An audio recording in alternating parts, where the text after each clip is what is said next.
にある。この地にいつまでも戦力を割く余力はない。このまま長期戦になればおのずと。いやはや悠長な。ノルドレイはチューダー最後の共闘法。奴らを駆逐し、この100年戦争を終結させるのは今を置いて他。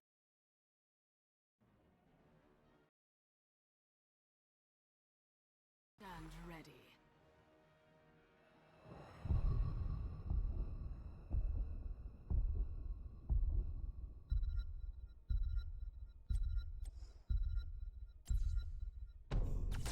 Ready for action!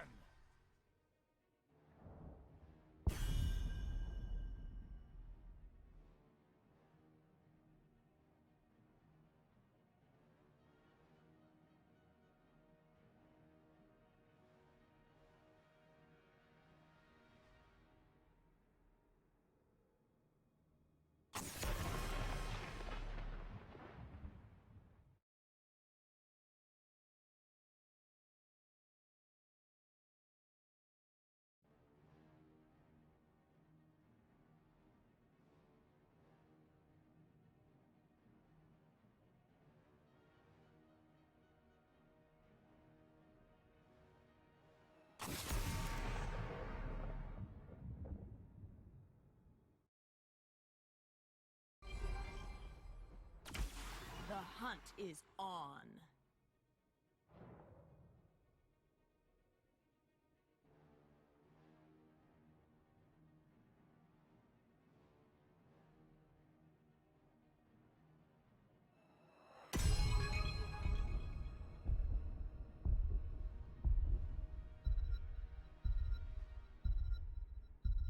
Yita, guide my path.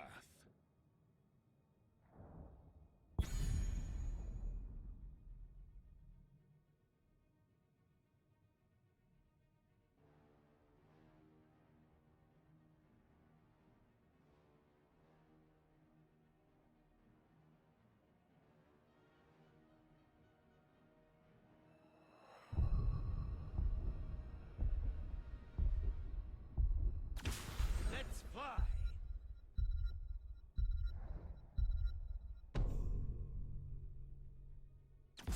It is time.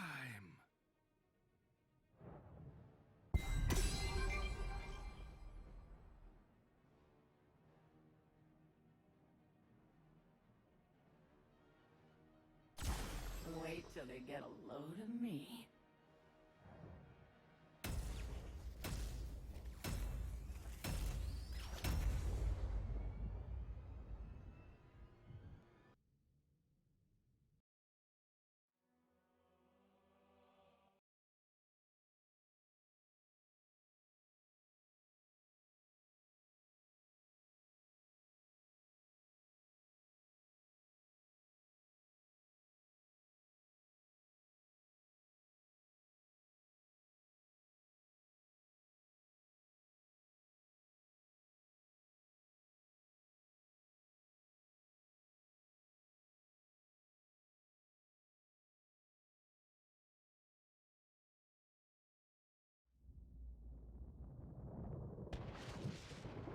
Battle, mortals. You look like you're ready for trouble. I'm in.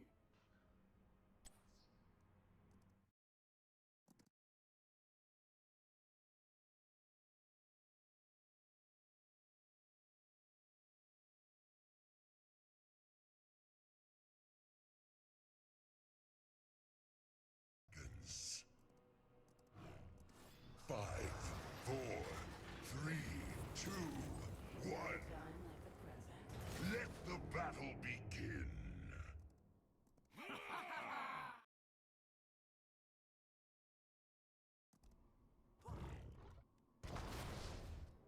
You're in my way. All right.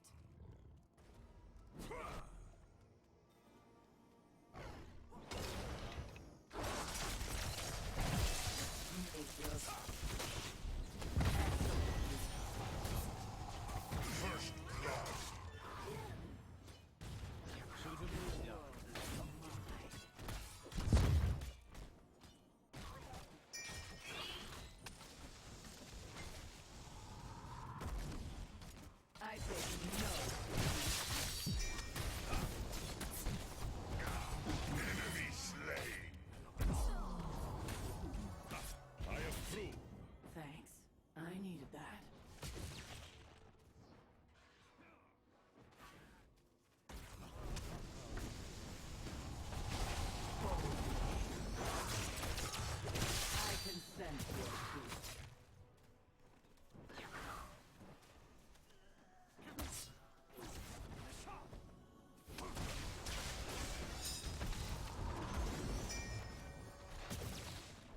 My conquest continues.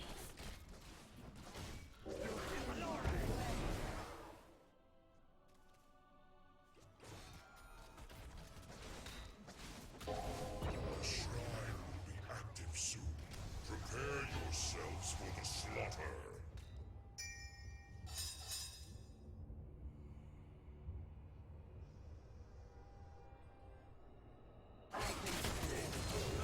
Activate the shrine. Slay its guardians.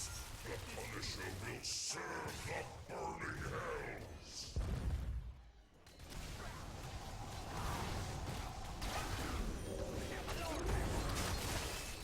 I can sense your fear.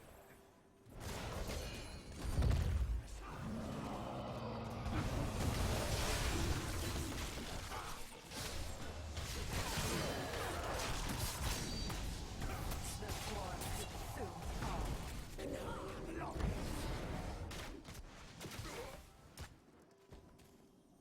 Boldly.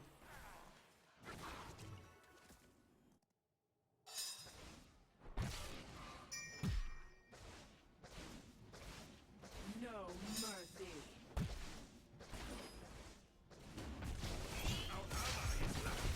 Without limit.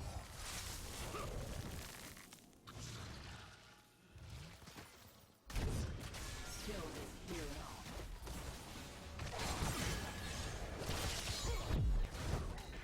Good timing. I am the sword.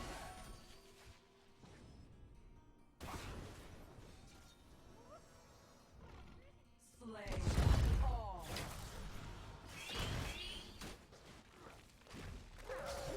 We are without limit. No mercy. Brutalize them. Impressive. The swarm consumes all. Take this hero out of fight.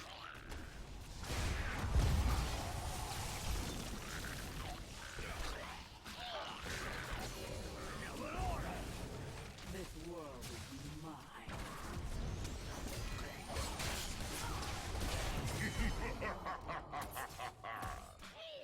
I'll have to tell the dryads about this.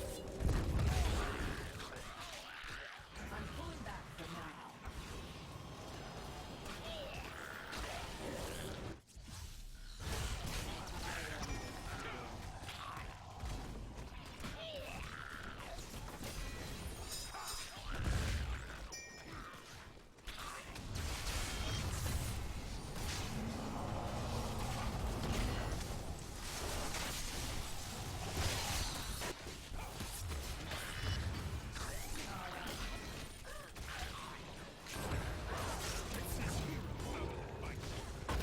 Our foe has summoned a mortar Punisher.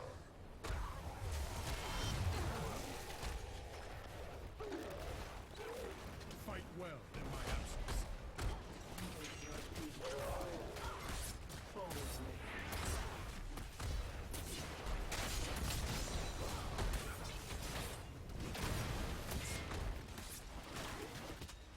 Our enemy's Punisher has fallen. Nothing will save them. Kill this hero. All right.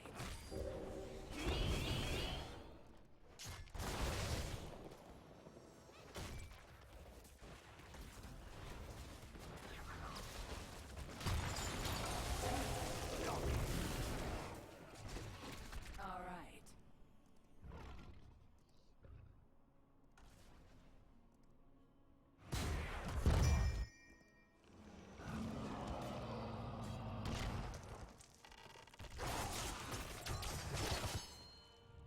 I take no prisoner. I am the sword.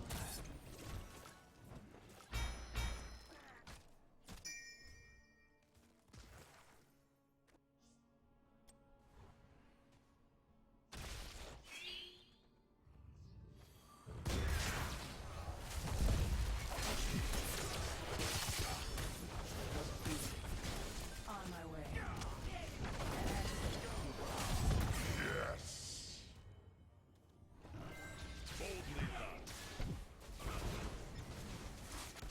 killing spree.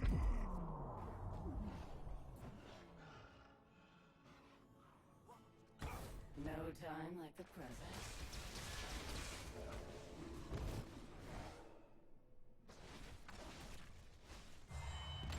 Power gathers within the shrine. It will be made to serve us. Annihilated. Loose the Punisher, heroes. Let it tear our foes apart.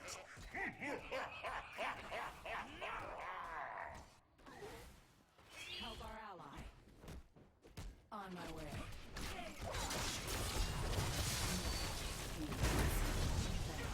I need that.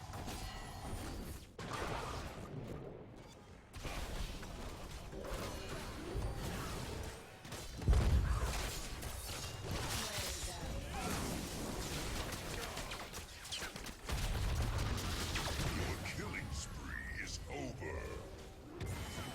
Enemy slain.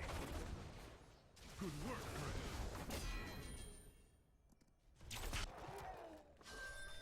Kill this hero.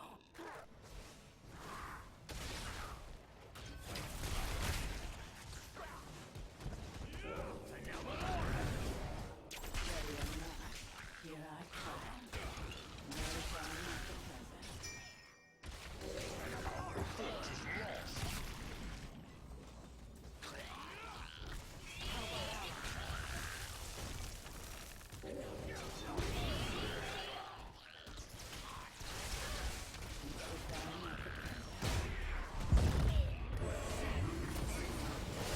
Annihilated. I'll have to tell the Dryads about this.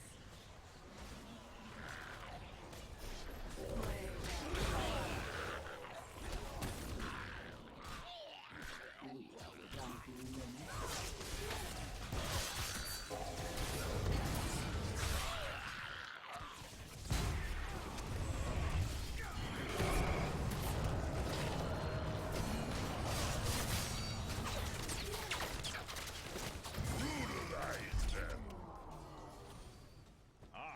Very good. I can sense your fear. I need a retreat. Easier than expected. I can sense your fear.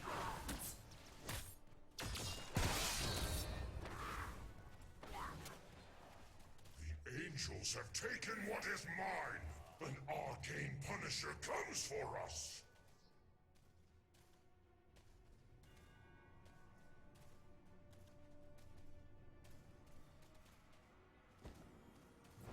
No mercy.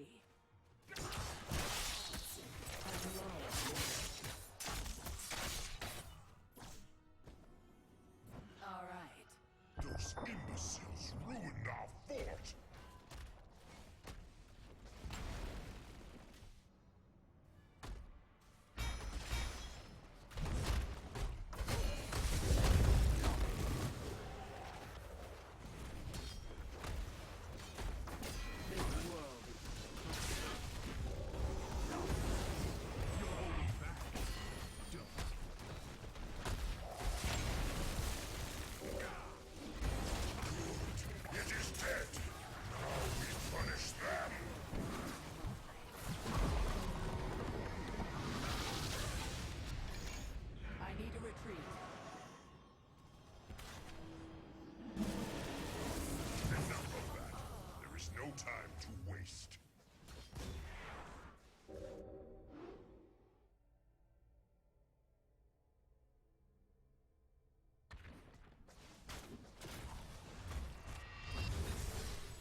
your peace.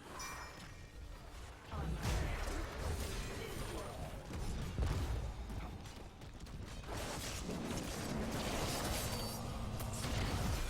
I can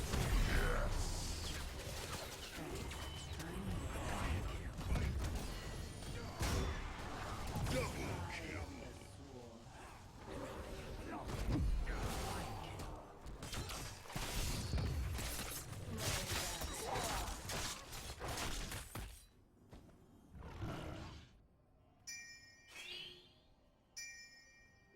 Ready. A shrine gathers power. You will take it from me.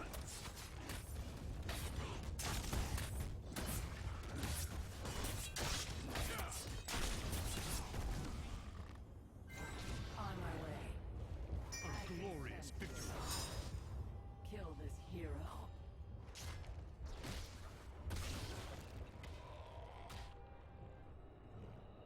You know what to do. Slay the guardians. Unleash the Punisher. Go now!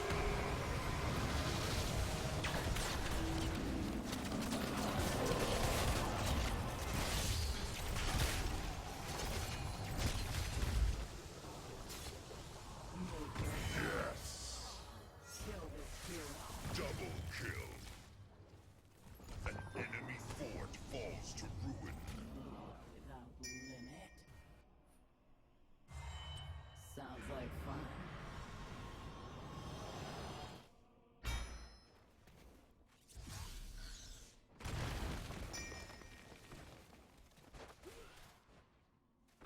The swarm could soon fall.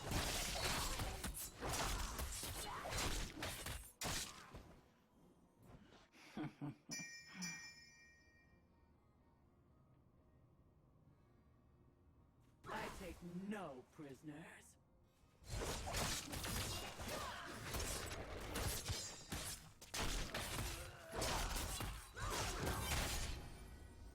All right. We should take this Excellent. mercenary We have camp. summoned a frozen Punisher.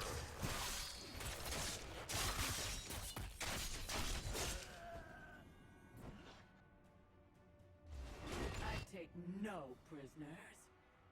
We are without limit.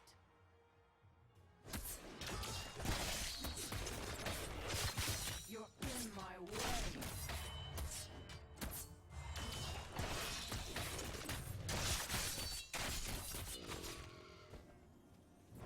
No time like the present. Fort destroyed. Slay them all. The enemy has defeated our Punisher.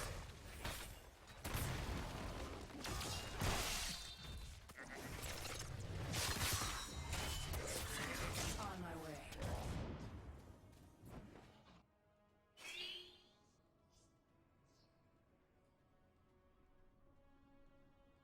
I can sense you.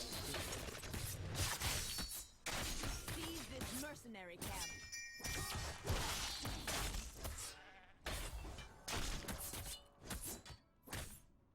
No time like the present. Nothing stops the swarm.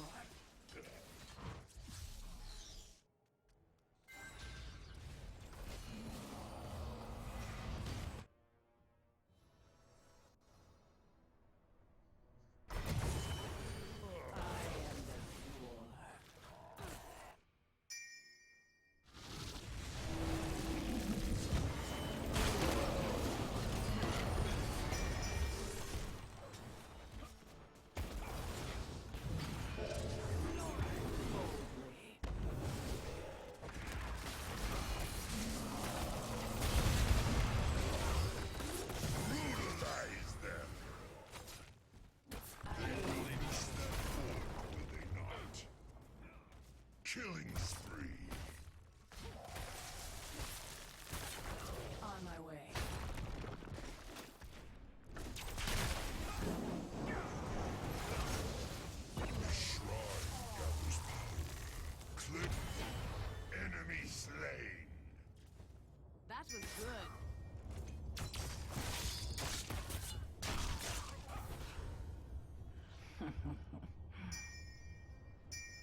must press onward.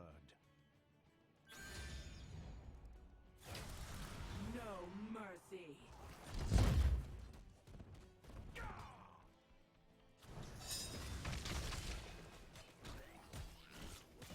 Never done with the present.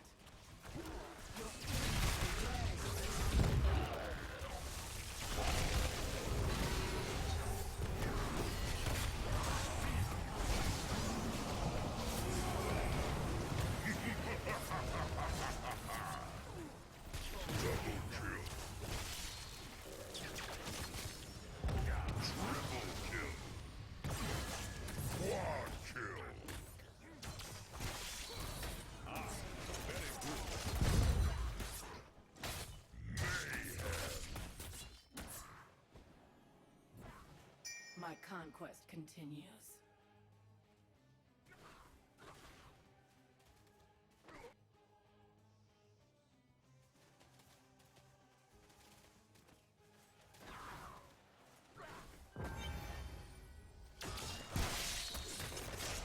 Summoned an arcane punisher from the depths.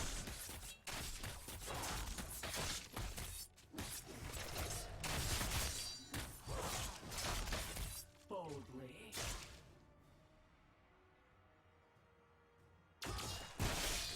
The swarm consumes all.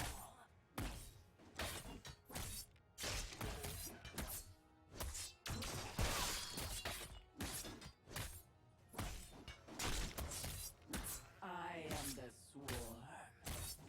Slay them all. I'm pulling back for now. Nothing stops the swarm. We should take this mercenary camp.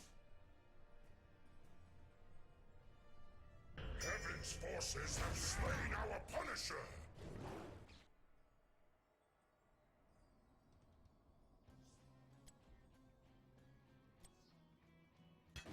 We are without limit.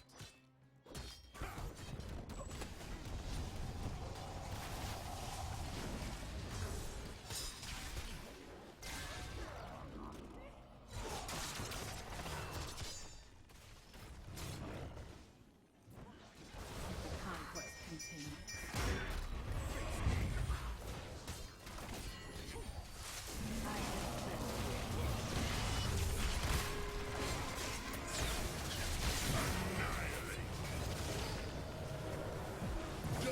have Triple kill!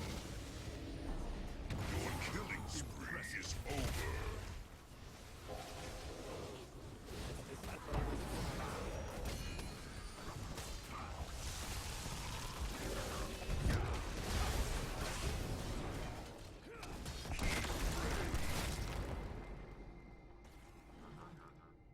Let's destroy this fort.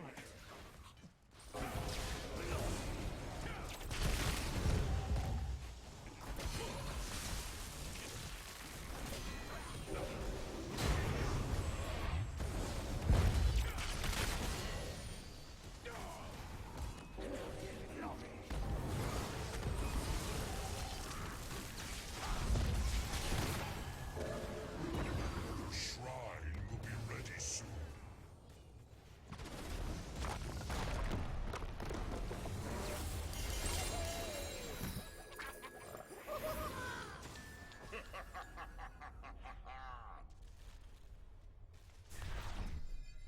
MVP.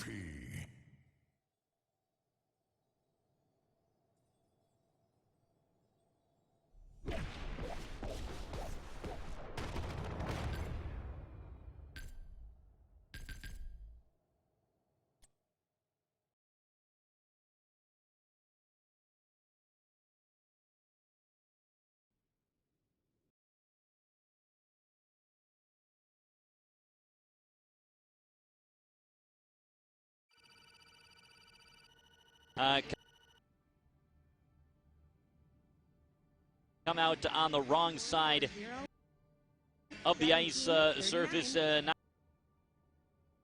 being able to put one in the win column over that time span. And certainly welcome those of you who are tuned in right here on AM 1330 as well as on WIFR's Justice Network 23.3 as the Ice Hawks and the Moose are set to go at it. here today. Looking for an exciting matchup between these two teams. And whether or not Rockford can come out on top, well, it'll probably depend quite a bit on how the team is able to do getting pucks into the front of the net. Tim, I know you and I talked about it quite a bit on the pregame show on the radio station here today, AM 1330. But from Rockford's side of things, that shooting percentage has certainly been an area where they've struggled with at times over the course of this season. And from Rockford's standpoint there, you just got to keep sort of sticking with it, getting that traffic out in front, try to find some rebounds. Maybe they'll be able to do it here. Andre Pavlik is the starting goaltender for the Manitoba Moose tonight. He's got a tenured NHL resume without a doubt, but his save percentage this season has been down a little bit here with Manitoba at just .907. Now, he's been better lately than how he started with the Moose this season. So certainly don't look for an easy matchup by any stretch of the imagination for the Ice Hogs here, but a goaltender who's got a save percentage that maybe isn't as sky high as some of the players that the Ice Hogs have had to face over the past couple of games lately here as well. So maybe an opening there for the Rockford Ice Hogs to try to jump in a little bit and get some pucks into the front of the net. They got out to a good start against Manitoba in the last matchup. 2 goals in the first period for the Rockford Ice Hogs, led 2-0, and then things slipped away a bit in period number 2 before Rockford eventually fell in a shootout in that contest. 5-4 your final score against the Manitoba Moose. So an opportunity perhaps for the Ice Hogs to get back in the win column with this one here today. And it won't be an easy task against the number 4 team in the Central Division as the Manitoba Moose visit the Rockford Ice Hogs in this one here today. In just a minute, we'll have a chance to check in and catch the national anthem here. We'll also take you through the YMCA starting lineup. All that coming up, but for now, we'll send it down towards the ice level for the playing of the national anthem. Army Brass Band.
We'll have an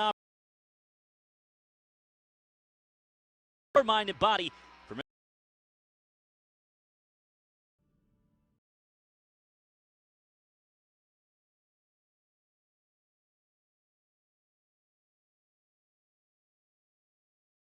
are able to control.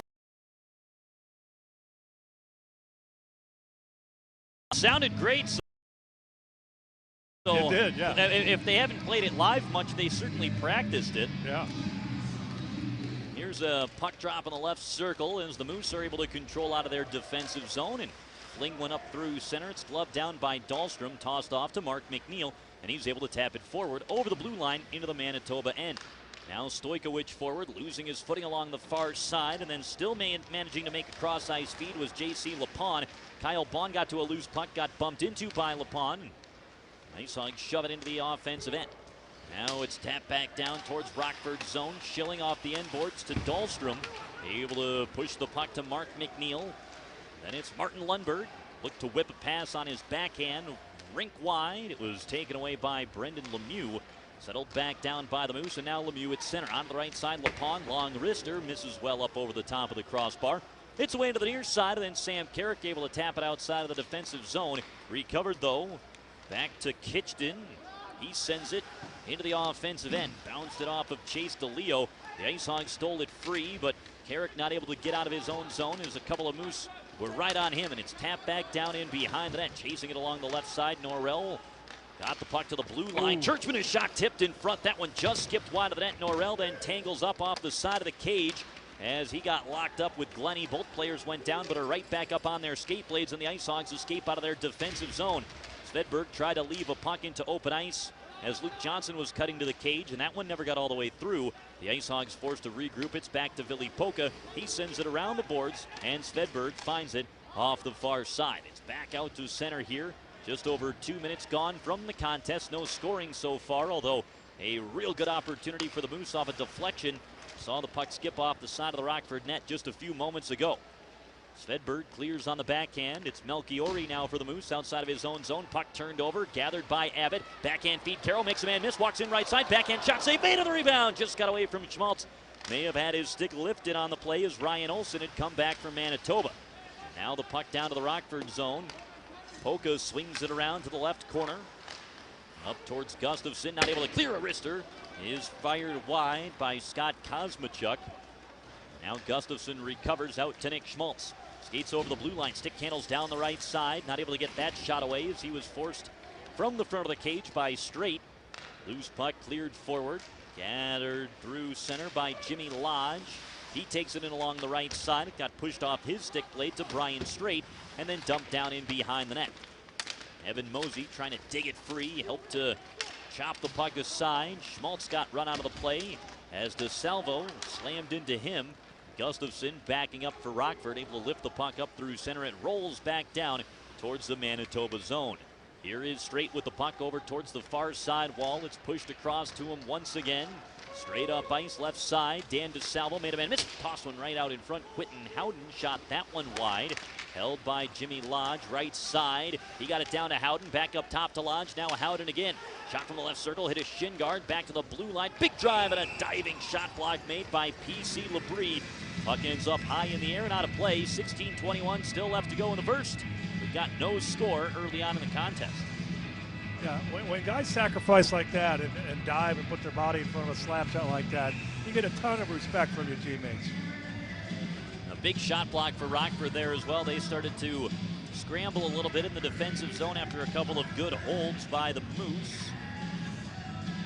Face-off will stay in Rockford's defensive zone here as Mark McNeil lines up for the draw. Cormier wins it cleanly to the blue line. Churchman, left wing side. His wrister got blocked away. Bond gloved it down, tried to scoop it out of the zone. It hopped over his stick blade to Cormier.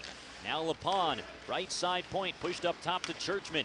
At the left side, goes back across to the right wing, and a long shot there, got blocked away. Drops right back down to the skates of Noget. He couldn't get the second shot through either. Patrice Cormier holds the zone off the right side, whips it around the boards. Churchman able to hang on the left wing, got hit by Kyle Bond. Now the puck around right side, Noget towards Lemieux, fan on his pass. Cameron Schilling takes it away for Rockford out to center. Bond able to knock a puck down in midair, settles it to Mark McNeil down the right side, centering feed. No time, chance by Lundberg, never got through. Puck trickles into the corner. Back is Bond to control the puck behind the net, now off the left wing side. A one-time chance by Svedberg, kicked out Pavlik. And now it's Norrell, he winds and fires, and a blocker save is made on the play as Pavlik was able to punch that one up in the air and out of play. 15:27 still left here in the first. We've got no score between Rockford and Manitoba. That was a beautiful pass by McNeil. Running the tape in the slot. In traffic. Lundberg got away a good quick chance there also. Just couldn't get it by the shin guards in front of the net. And in on goal Both teams have done a nice job defensively. 4.5 minutes in, the only 3 shots of the game have gone the way of the Rockford Ice Hogs, and 2 of them happened just right there on that last shift. Aaron puck drop will try it again as Carrick steps into the circle. Able to roll it back to the line. Svedberg down the boards to Luke Johnson. He scored his first pro goal over the weekend. Friday night against Texas. Got dumped down to the ice here. Did Carrick. Johnson backing up. Helped to sweep a puck down to the corner. Just got away from Barnes, who had cut to the front of the cage. Now down the wall. Melchiori battling against Barnes. Julian Melchiori shoots it across the ice surface. Now right up through center to be stick handled into the zone and then tapped towards Chase DeLeo off the right side. It gets punched into the corner as Kyle Connor chases it there. First round draft pick just a couple years back, 2015, as the puck is worked up the wall. Connor was part of that high scoring line out in Michigan last season, along with former Rockford Ice Hog Tyler Mott, who's up with the Blackhawks now. Puck, meanwhile, is up in the air, out of play. 14:46 left in the first. We've got no score in the game. Yeah, he's got some jump on his skates, man. They look pretty good right there. He's gotten out to a good start with Manitoba. He began the year up in the NHL with Winnipeg, did Kyle Connor, but has been back down. This is his 5th game. He's got 3 points over his previous 4. Here's a deflected puck pushed forward by Labrie. He followed up with a good hit along the near side wall as well, and then the puck is lifted up and out of play. Referees, I think, are talking over whether or not that puck was over the glass before it reached the bench area. Does not look like a penalty is upcoming. Oh, they'll rule it's deflected here, so 14:36 left in the first. We've got no score and no delay of game penalty call is on the way. We'll stay at 5-on-5. Well, I like that. If you're not sure, don't give him a penalty. Yeah, I agree completely. When it's a black and white type of rule like that, if you can't see it clean, you might as well let that go. Now maybe we'll have a face-off inside Rockford's attacking zone, and that is what the conference has decided between the officials. By the way, your officiating crew tonight, Dave Lewis and Tim Mayer are the referees. 2 linesmen, Mike Anderson and Jonathan Sladek. Dowell wins a face-off towards Labrie to the blue line. Polka with a wrister, gets punched away by Pavlik, and then out to center to be run down into the Rockford zone by Kessie. Here's Dowell. Good passing play as Gustafson got the puck to Mosey. He redirects it into the corner. Now Dowell off the boards, right side, got hit, kept the puck deep to Mosey. Penalty call is on the way, though, boarding against the Manitoba Moose as Dowell was pinned against the boards. He did get hit pretty good, but didn't show any signs of wear from that shot. Off to the penalty box is Ryan Olson, in the first power play of the night goes the way of the Rockford Ice Hogs.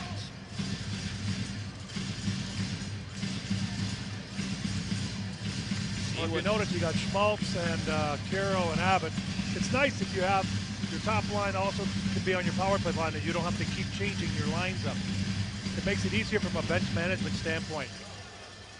See what Rockford can do with this one. 5-on-4 is the man advantage. The Hogs get the draw. It's to the blue line for Polka. Send it down the boards. Nobody home off the right wing side. Bond and Caro chase into the corner. Lapon digs it free off the glass. Polka along to the left side. Good holding. Keeps the zone. Abbott tried to send it out into the slot. It got tipped away, but once again, Polka able to hold off the left side. Blinks a backhander. Wanted to get it across the ice, but there to cut it off was Cormier. Out to center now. Lapon into the zone with wrister. Blocked by Polka. Bounces free. Polka hacks it aside again. The Ice Hogs able to turn it the other way. 3-on-3 into the zone with Schmaltz leading the rush. He pulls up, looks for some help, finds it off the left side to Caro. Dropped off then to Abbott. He skips it down in behind the net. Very aggressive penalty kill by Manitoba here, and they get another puck in their defensive zone. Able to clear down to the Rockford end, and now it'll be stopped behind the net by Rockford's goaltender, Matt Caruth. Still 1:10 left on the power play. It is Schilling over to McNeil. Enters the zone, right wing side, down to the corner, cuts behind the net. It's up to Spencer Abbott at the left point. Gave it back down to McNeil. Snapped a shot. Pavlik able to get the blocker up just about level with his shoulder and knock it down. And so the clock will stop with 13:08 left in the first. 55 seconds left on the power play for Rockford. No score in the game. So at least the first minute, they went with 4 forwards and 1 defenseman. So it looks like they've gone back down the second minute to go ahead and back down to 3-2. Rockford on the season on a power play. 17.3%, ties them for 16th in the league, actually, with Manitoba. As Schilling gets the puck off the draw, now to Gustafsson. Left side, it's McNeil, winds and fires. That slapper never got through. And instead, the Moose clear into the Rockford zone. Reed settles it down behind the net to Gustafsson. Still 35 seconds left to work on the power play. Carrick through center, takes it wide, right side, into the corner. Looped around behind the net. Still with control to the blue line now is Schilling. Send it to McNeil in the corner, up the boards to Carrick. Good job to get away from LaPon. Lost his footing, back up on his skates. Cross ice feed Gustafsson into the circle. Can't find a lane. Pass deflected, but Carrick holds it to Schilling. Down to the corner, it's Mark McNeil. He works it into the circle. Right back down to Carrick in the corner. Now Gustafsson at the blue line. Wrister tipped in front, knocked down. Barnes shoots off the goalpost. Trickles along the line and just wide. And then Pavlik eventually finds it. And now players get into it out in front of the net as Schilling takes a shot. Dumps his man down to the ice. Everybody coming together in behind the net here. As I think that is J.C. LaPon, who is trying to continue things with Cameron Schilling. And that is indeed the case. Meanwhile, in the left wing corner, Carrick is locked up.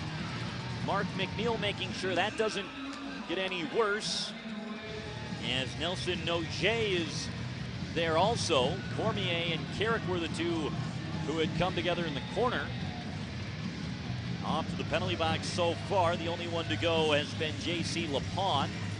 Well, McNeil got cross-checked, and they did not make the call. He got up quickly and made a nice little shot that went goalpost to goalpost. It didn't cross the red line.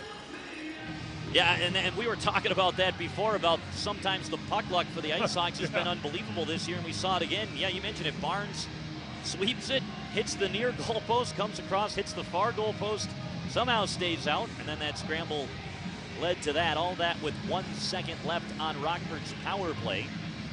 Carrick in the box for Rockford has joined J.C. LaPon of Manitoba.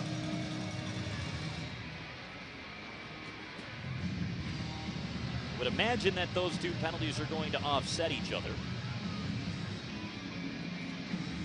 Doesn't look like any more players from either side are on their way into the penalty boxes.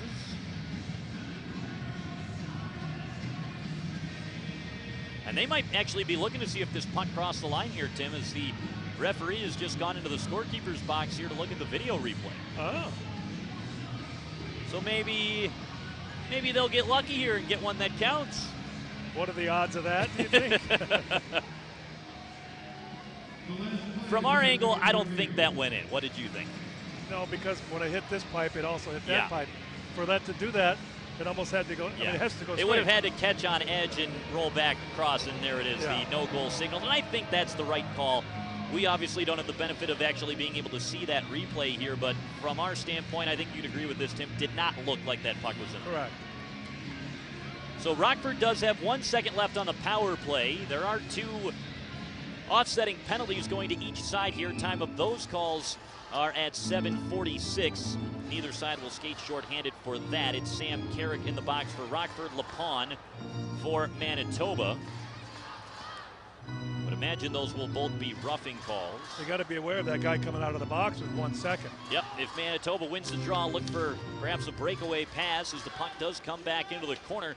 Straight's able to whip it off the wall. Rockford was very much aware of that, as Fedberg and Norrell were both back defensively for the Ice Hawks, and that allows the puck to be settled by Luke Johnson. He skates through center down the right wing side. It got tapped away from him, and then Pavlik came out to punch the puck away. It was knocked out of midair by Luke Johnson and behind the net.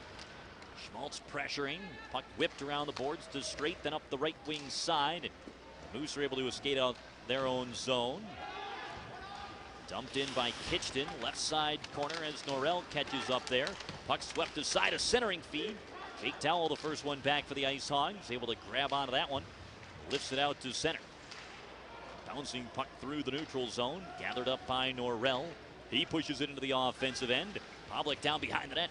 Towell was sneaking in there, looking maybe to pick his pocket. Puck was whipped around the wall, however, and back out to centers. It's taken wide down the right side. Good poke check delivered by Evan Moses. He was able to tap it free from Scott Glennie. And now out to center again, it's Dowell. Hands off to PC Labrie. Rink wide feed, wanted Dahlstrom. Didn't get anything on that one-timer. Keeps it under control behind the net. Labrie had his stick tied up there. And the Moose able to control. That was a good setup to Dahlstrom. And He just couldn't get that puck to settle for a one-time. Here's a pass up the right side to Dan DeSalvo. Spins away from Jake Dowell. Now off the boards. Puck is flung into the corner. Carl Dahlstrom had it leap over his stick blade. Once again, now tried to clear the puck and turned it over in the slot. Ice Hogs get it back out to center here. Caro chasing. DeSalvo kept him away. Melchiori, a rink-wide feed to Dan DeSalvo. Dropped off now to Howden. Right back to DeSalvo. Shoots off the pad of Caruth. Back to the blue line. Melchiori. His shot tipped in front off of, I think, the shaft of the stick of Carl Dahlstrom and wide. Now Howden puts it into the circle. Jimmy Lodge working against Nick Schmaltz. To Howden, side of the net. Spins and shoots. It's wide. May have gotten a piece of Caruth. Now Melchiori along the left side. Put it down to Howden in behind the net. Now a centering feed. Cormier shot stopped by Caruth. Rebound, they score.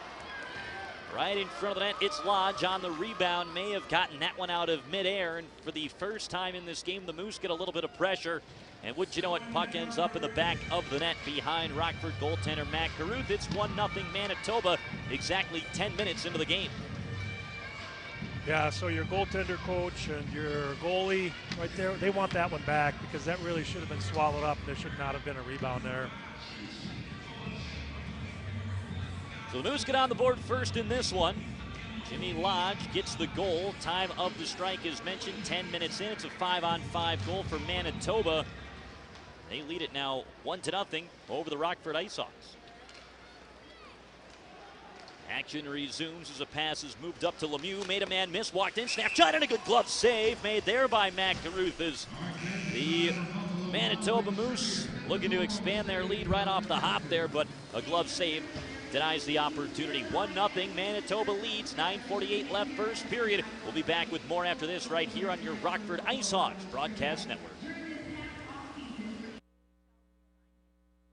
30 years of filling your need for delicious food, filling your need for great drinks, and filling your need for fun. The Filling Station is famous for their homemade pizza using only the freshest ingredients, the best wings in town, daily lunch and dinner specials, daily drink specials, DJ and karaoke nights, Rockford's best Sunday Bloody Mary bar, and more. Located at 6259 11th Street, open Monday through Thursday till 2 and Friday through Sunday till 3. Find them online at fillingstationrockford.com and keep up with the latest events on Facebook. There are just so many reasons to love Scanlan's. Huge selection of craft and import beers, in-house dart and pool leagues, karaoke and DJ every Friday and Saturday night, and the best bar food around, including fresh cut burgers, steak, and marinated pork chop sandwiches, plus great appetizers, wings, fresh salads, wraps, and subs, and Rockford's only handmade sourdough crust pizza, from 7-inch personal size up to 16 inches to feed everyone. Whether it's the great food, great drinks, or great friends, stop in and you'll find a reason to love Scanlan's too, on City View Drive near the corner of Rockton and Riverside, and on Facebook. Welcome back out here to the BMO Harris Bank Center. Bob Mills alongside Tim Mattilla with you here today as the Ice Hogs, they trail Manitoba by a 1-0 score. 9 minutes and 48 seconds still left to go in the first period. The Ice Hogs have had the majority of the pressure, but as has been the case so many times this season, Rockford comes close, rings a couple goalposts on the same shot, and then the Moose come right back down and score. And sort of the early portion of this season wrapped up here in the first period. Here comes a penalty against the Moose, though. The Rockford Ice Hogs will head back to the power play, and as the puck is touched up now, Gustafson going at it with Lepon. They drop the gloves. Gustafson lands a right hand, knocks the helmet off of Lepon. They tie up now. The Ice Hogs will head and sort of the early portion of this season wrapped up here in the first period. Here comes a penalty against the Moose, though. The Rockford Ice Hogs will head back to the power play, and as the puck is touched up now, Gustafson going at it with Lepon. They drop the gloves. Gustafson lands a right hand, knocks the helmet off of Lepon. They tie up now on the far side. Gustafson slips a punt and lands a left hand, and another one from Gustafson. Now tries to switch back to the right, slips a right hand, then Gustafson, a big shot, and he sends Lepon tumbling down to the ice surface. Eric Gustafson dropping the mitts there and making a good representation of himself as he landed a few big shots there against J.C. Lepon, who's no stranger to the penalty box. As he landed a few big shots there against J.C. Lepon, who's no stranger to the penalty box. But Gustafson looked pretty good in that one, Tim. Yeah, you know what? He did lefts and rights. I mean, that's what throws guys off. know, that was pretty impressive. Yeah, he landed on it. I don't think I've ever seen Eric Gustafsson drop the mitts before. Yeah, and LePon wanted it more than Gustafsson. Yeah. Gustafsson came right at him, knocked his stick out of his hand, and went at it. And like you said, he's got 41 penalty minutes, LePon, so... Yeah, Gustafsson previously was at 12. Yeah. That'll bounce him up to 17. That'll look better for the boys. Well, and to see a player like Gustafsson, who certainly is a skill guy, you don't see him drop the gloves that much. Not only be willing to drop them, but then to show up the way he did, I think that tends to elevate your team Absolutely. as well. And I think LePon was, it was Brendan Lemieux who got the penalty behind the play. I'm not sure what sparked that between Gustafsson and LePon, but a few penalties there. All of them are recorded at 10:23 here of this first period. And the Ice Hogs on the power play as Polka with a wrister hit a shin guard in front of the rebound. Scooped wide off a backhand shot by Tanner Carroll. He recovers off the wall, left side up to Polka again at the blue line. Giving then to Nick Schmaltz to Polka once again. Polka along the left side. Abbott back across to Schmaltz, walks into the circle, tried to return it across to Abbott. Pass didn't find its way through. Schmaltz recovers and then gives to Ville Polka. Now it's Abbott to Polka once more. Right side to Schmaltz into the circle. Starts to walk in across to Abbott. One time shot. And how did Pavlik get a piece of that one to keep it out? A good setup there for the Ice Hogs. And it just wouldn't go. Here's Polka with it into the circle. Down low now back up towards Polka. Pass just does reach him. He moves it across to Schmaltz. Schmaltz holds it now to Polka. Winds and fires. Knocked down in front and wide of the cage. And now it's Abbott to Polka at the blue line. Good hold again, and then on the backhand, he just fanned on the pass. It rolls out over the line. Out to the neutral zone. Rockford is offside with 8:44 left in the first period. The Moose lead 1-0. Still 1:07 left on this Rockford power play. So we know Schmaltz can shoot, but he showed some great vision there with a beautiful cross-ice pass for a one-timer. And that was certainly more of his calling card in college, was as a setup guy. And I know from talking with him early on, he's mentioned that one of the things that he'd like to work on a little bit here with the Rockford Ice Hogs coming down from the NHL is the ability to maybe pull the trigger a little bit more often. As the puck is around the boards now, the right wing side, but that last setup was beautiful to Abbott, and somehow Pavlik was able to keep it out. Pass to the line, Schilling was forced to back up, though, as Howden was right on him, and it forces Rockford offside once again. 8:28 now left in the first. Still 51 seconds left here on the Rockford power play. Well, the Moose is doing a nice job of forcing our defensemen to have to get rid of that puck early. I think they need to bring the puck down and start low and then bring it up high. See if they're able to make an adjustment of that nature here as they get the puck in the neutral zone to Dahlstrom. The penalty to Brendan Lemieux, by the way, was for interference. As Mark McNeil now throws a backhand pass to Carrick, walks in, he shoots, and the stop was made by Pavlik. Barnes able to kick it right back in down low. Battle at the blue line. Puck is held by Rockford. It's Dahlstrom. Down the right side, escapes from Howden. Puts the puck behind the net. Hands off to Barnes. Then it's McNeil on the left half wall. Up top to Schilling. Right back to McNeil with 20 seconds left on the power play. McNeil snapshot. Rebound off the save by Pavlik. Players hacking for it, but it bounces away into the corner. Now McNeil finds it to the blue line. Schilling, right wing to Dahlstrom. Now Schilling up top. Snapshot tipped in front, and it just trickles wide of the cage. Back around to the right wing side. Cleared out by Howden. And that will all but do it for the Rockford power play as well. Lemieux up and leaves the penalty box. We return to 5-on-5 action. Cameron Schilling able to stick handle free from Kyle Connor. Now Schilling into the zone right side. He shoots a puck that gets blocked away by Stojkovic into the corner. Schilling dodges a check. Got the puck across to Johnson. Now it's handled by Schmaltz. Nice move to get open in the high slot. Here's Schmaltz down the right wing side. Tried to turn and make a pass. It got deflected away by Connor. Held by Luke Johnson on the backhand, and Stojkovic just able to glove it down, but he closed his hand on the puck and moved it across his body before playing it back down to the ice surface. That will be a delay of game penalty against Manitoba, and the Ice Hogs head back to the power play. And that'll be heading our direction. We'll have that for you just after this. 1-0 the Moose lead right here on your Rockford Ice Hogs broadcast network. To someone's ability to take a punch. Some fighters have a The good best chin, deal and, you've ever well, seen is some happening don't. all This is a month list of long fighters at no one Finley thought Buick could get knocked GMC. out. It's the end of the year and the best time to save. With the most for your trade before your car depreciates a full year. When you think of 21% off tough MSRP fighters, on new you think of 16 Mark GMC Hunt. Sierra, $1,500 in bonus cash on new 17 GMC Acadias and Buick LaCrosses, and $5,000 in bonus cash on new 16 Buick Hunt Encores. is famous With deals for two this things: good, they won't last being able long. to So take a hurry punch and get and having a head 21% that off shows up on MSRP, satellite imagery. $1,500 to $5,000 in bonus able to cash. take a Plus, punch top and trade having a down. head We that get you shows the up on results you satellite want imagery. at Finley Buick GMC, conveniently located just off I-90 in Beloit, or online at MMA legend Mirko FinleyBuickGMC.com. Krokop nearly broke his foot kicking Mark Hunt in the head, but Hunt simply absorbed it, lost a few brain cells, and proceeded to win the fight. MSRP may not be priced on this vehicle or sold in trade-in. Includes It's the applicable case with rebates most and good incentives. chins. Number Eventually, 16146 they on all select wear models in lieu In of special 2008, Hunt fought middleweight fighter. Welcome back out here to your Rockford Ice Hogs Broadcast Network. Bob Mills alongside Tim Mattilla with you here today. The Ice Hogs trail 1-0, but they go back to the power play. It's their third one of the game. The Ice Hogs have been good. Both their power plays have had a legitimate scoring chance. The first one, they had a shot that trickled off of both goalposts.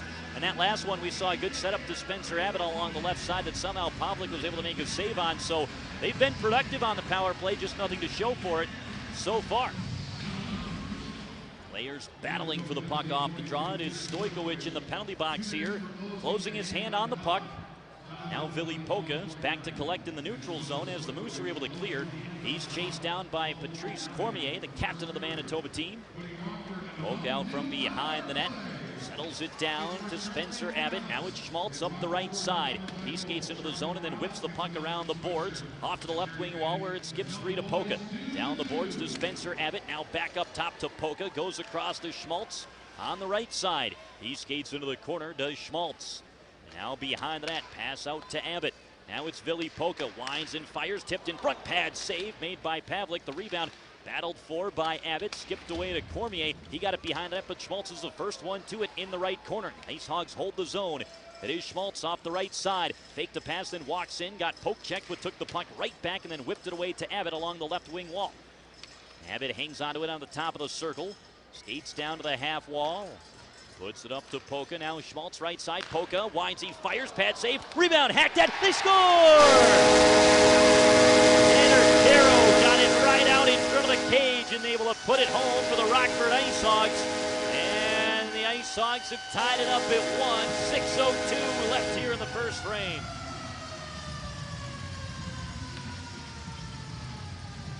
Well, watching that power play setup, all roads go through Nick Schmaltz. No matter where he was, they found him. They made sure they found him, and then he can move the puck any way he wants to. He's a pretty solid power play player, it looks like. Yeah, absolutely. And for Rockford, that's a real big goal for this team as well, because they'd had some great chances on the power play early on and couldn't get it to go. And that's an area where it can sometimes get frustrating for you when you're a team that's been sort of snake-bitten offensively. You have some great chances. You can't find a way to put one home, and now the power play does come through for Rockford. It ties things up at 1 here in the first frame. Here's Kyle Connor into the zone. Back down to the right wing corner, the Ice Hog defensive end. Rockford 1 for 3 now on the power play. The Moose have not yet had a chance. Here's a big drive off the pads of Caruth. Right back out in front and then swept back in on goal by Kyle Connor, and Caruth able to swallow that one up. He holds on. 5:39 left in the first frame. Score is all knotted up at 1 thanks to a power play goal from Tanner Caro. And we'll step aside for now in this 1-1 contest. We'll have more coming up just after the break right here on your Rockford Ice Hogs Broadcast Network.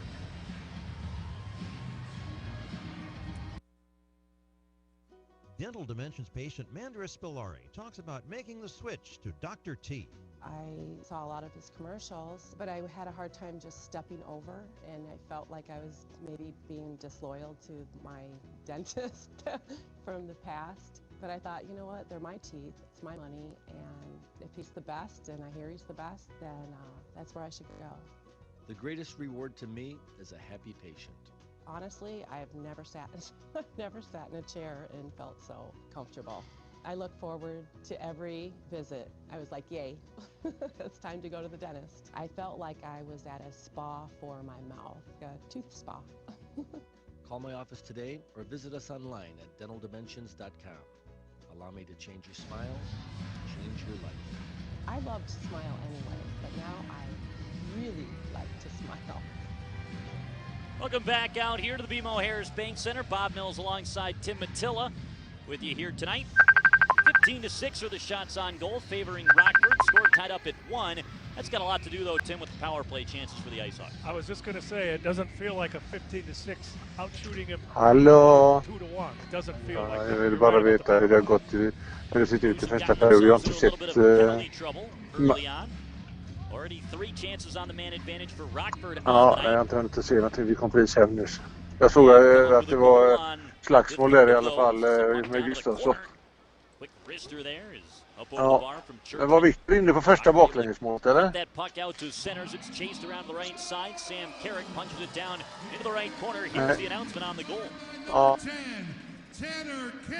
Ja, för han hade 0, för han var inte inne på när Pocka gjorde målet heller. Då, nu sa jag för mycket. Men när Pocka passar på slutet. De leder med 2-1 kan jag säga. Förlåt, nu har jag sagt för mycket. Ja, men han har... Tyler Barnes scoops the puck to Carrick over the blue line. Right side, it's Luke Johnson. He snaps his shot that gets partially blocked and ends up wide of the net. Johnson picks it up behind the cage with some help from Carrick. Ja, de gör ett mål till ganska snart, så då får Pocka en assist på det också. Rebound is trying to be centered there was Cameron Schilling. Men det... Couldn't get that puck to roll through. Now he does eventually. Ja, men precis, men det är konstigt att inte Victor var inne då, att det var någon annan som var inne liksom. Jag tyckte det var konstigt. Men det... Rebound loose, poked down along the line, they score! Ja. What a scramble in front of the cage, that first one from Polka may or may not have been over the line, but the Ice Hawks stick with it. Carrick was involved, Tyler Johnson was there, Evan Mosey made it to the front of the net. Good job by the Ice Hawks to crash the cage, and they eventually finish it off and jump up 2-1. Det blir det, han är sist nära, han har skjutit, det är Pocka som har skjutit, vet du.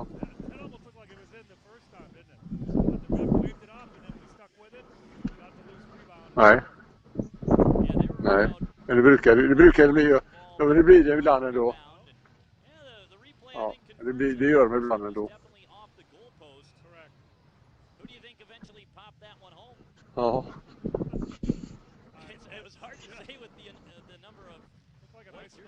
Ja. Ja. Men då Victor var inte med på plan då, eller? Nej. Jaha, ja, just det, ja. Det stämmer. Men still. Köttigt.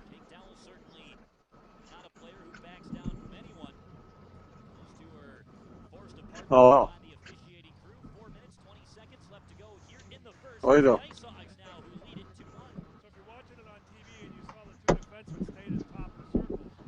Ja, ja, det är bra.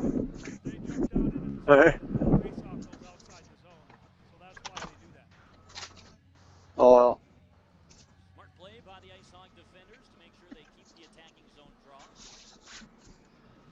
Ja. Ja. Ja. Jaha. Det är något. Ja, det är väl ändå någon som ska slåss då, så ska vi styra linan. Alltså? Målvakt. Jaha. Ja. Jaha. Ja.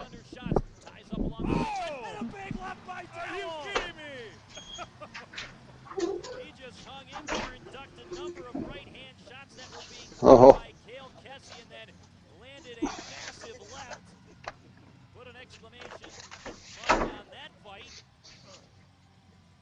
Ja. Ja. Ja, det är bra. Jag går in i huset nu. Ja. Ja, det är bra. Vi hörs. Ja, hej.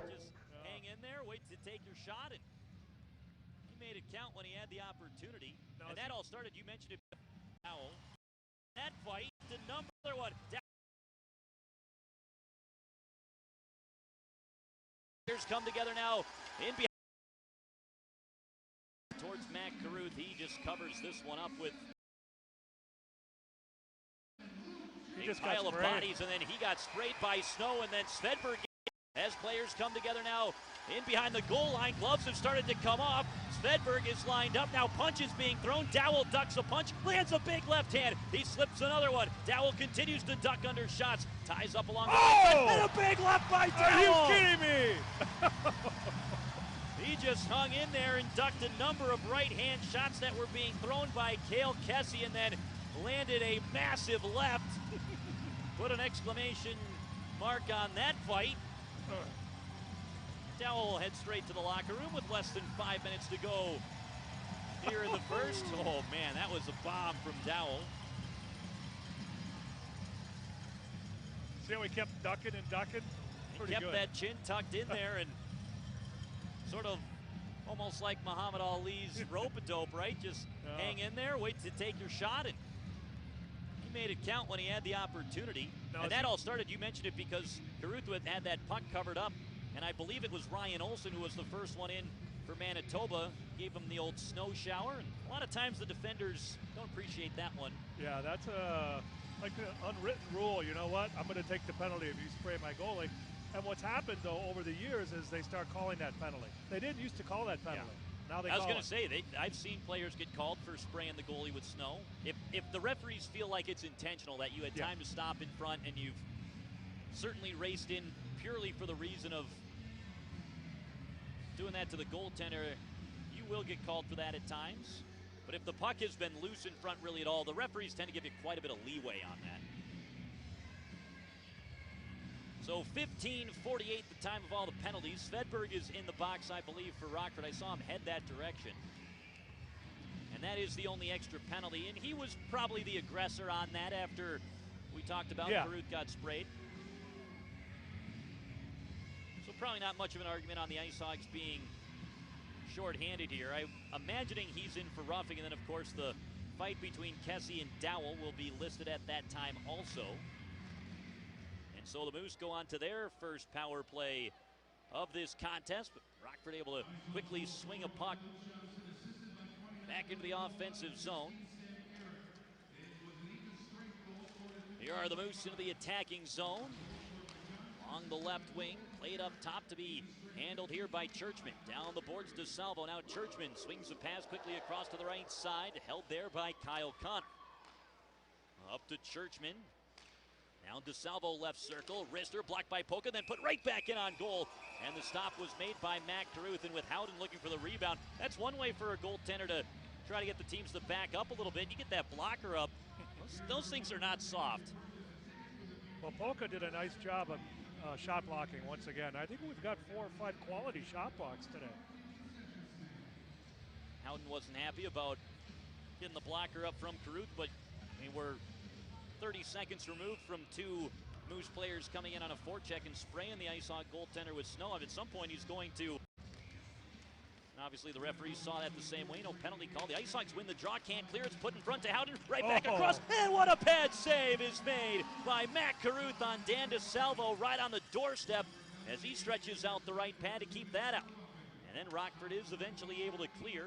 Penalty, by the way, is indeed for roughing against the Rockford Ice Hogs defenseman Victor Svedberg. That's why the Moose are on their first power play of the game. Here's Connor trying to swing a centering feed that Schilling was able to get back and deflect away. Howden holds the zone with a wrister, and the stop made by Carruth into the left corner. Here's Kitchton, winds and fires. Another pad save by Carruth, this time down in the butterfly. Connor up to the blue line. Puck was held by Kitchton. Back down to Connor along the right side. He breaks into the circle. Now to the blue line. Kitchton to DeSalvo, left side, swings it all the way back across to Connor. Now a centering feed, tapped toward the cage on the backhand, but just wide. Ends up in the corner now to the blue line for Kitchton. He uses DeSalvo along the left wing, cross ice feed to Connor, right back toward the cage, and a good toe save made by Carruth. And then Baun able to get to the loose puck and eventually forces it back out to center ice, and then as Manitoba re-enters the attacking zone, they're called for offside. 2:28 left to go, first frame. Rockford leads 2-1, 16 seconds remaining on the Manitoba power play here. Well, the Moose basically put Howden right in front of the goaltender, and worked basically off of that. He was definitely trying to screen him. And it looked like he may have even gotten a piece of that puck before Caruth made the toe save just a couple of seconds ago. Nice stop by Caruth, but the better one certainly was on DeSalvo earlier on that power play. Full extension by Matt Caruth and just able to get the right pad on the puck. Here's Manitoba dumping it into the zone. Collision delivered by Norrell as he knocked Lemieux down in behind the net. Puck off the boards, left wing side. Melchiori able to handle it there. Puts it down to Jimmy Lodge. Off to the right wing side. Svedberg out of the penalty box here, and a cross-ice feed deflected into the Rockford bench. So as we return to 5-on-5, the clock comes to a halt. 2-1 is the lead, favoring the Ice Hogs with 2:07 left in the first period. So DeSalvo is an Illinois native from Rolling Meadows. So it's always nice to be able to say that when you don't say that about too many players in professional hockey being born in Illinois. No, not too often. Although the Ice Hogs have had a few come through. Of course, last year we had Ryan Hartman as well as Vinny Hinostroza, who are both Illinois natives. Yep. Evan Mosey, Downers Grove native himself. So you do see them from time to time, and I'm sure the resurgence of the Blackhawks over the last 10 years or so has helped the growth of youth hockey across yes, for sure, the Illinois area. Here's a puck back out to centers. We are back at 5-on-5. And it's dumped now into the Rockford zone. Caruth, a big reason why that penalty kill was successful for the Ice Hogs. Boca trying to clear, got run into, couldn't get it out of the zone. Kosmachuk holds to Lemieux, shot, stop, rebound, loose, and the Ice Hogs collect it. And Schmaltz got it out of harm's way. Now Abbott out to center, able to feed one over to Gustafsson. Tried to make a pass down the left side to Schmaltz. It got broken up. Here's an opportunity for Kosmachuk the other way. He sends into the offensive zone. Gustafsson trapped against the boards, turned over. Lapon the shot, and the stop is made by Matt Caruth. Loose now to Abbott, and then eventually to Gustafsson. Norrell spins it down to the corner. Eric Gustafsson launched it up to the blue line, but Scott Kosmachuk was there to hold the zone once again. Robin Norrell will try the other side, and it's redirected into the attacking zone here by Martin Lundberg, and then Carrick chases it down to the corner. Whipped away towards Tyler Barnes. Now Lundberg behind the net, got run into by Strait. He couldn't clear it as the Ice Hogs control. A shot by Carrick on the left side, hit a shin guard and was whipped away. Svedberg kept it down the boards, ran it towards the front of the net before Churchman broke up the play. And the puck is tossed out to center. Barnes was back covering for Svedberg. Got the puck across to Norrell. Up now to Carrick, who redirects into the offensive zone. 37 seconds to go in the first. The Ice Hogs leading 2-1. Pass up the right side is then dropped off as DeSalvo mishandled it a bit. Taken away by Bond. Backhand feed. He wanted Tanner Caro. Now it's PC Labrie into the corner, left wing side. Behind the net, spins away from Churchman. Makes a pass to the blue line to Schilling.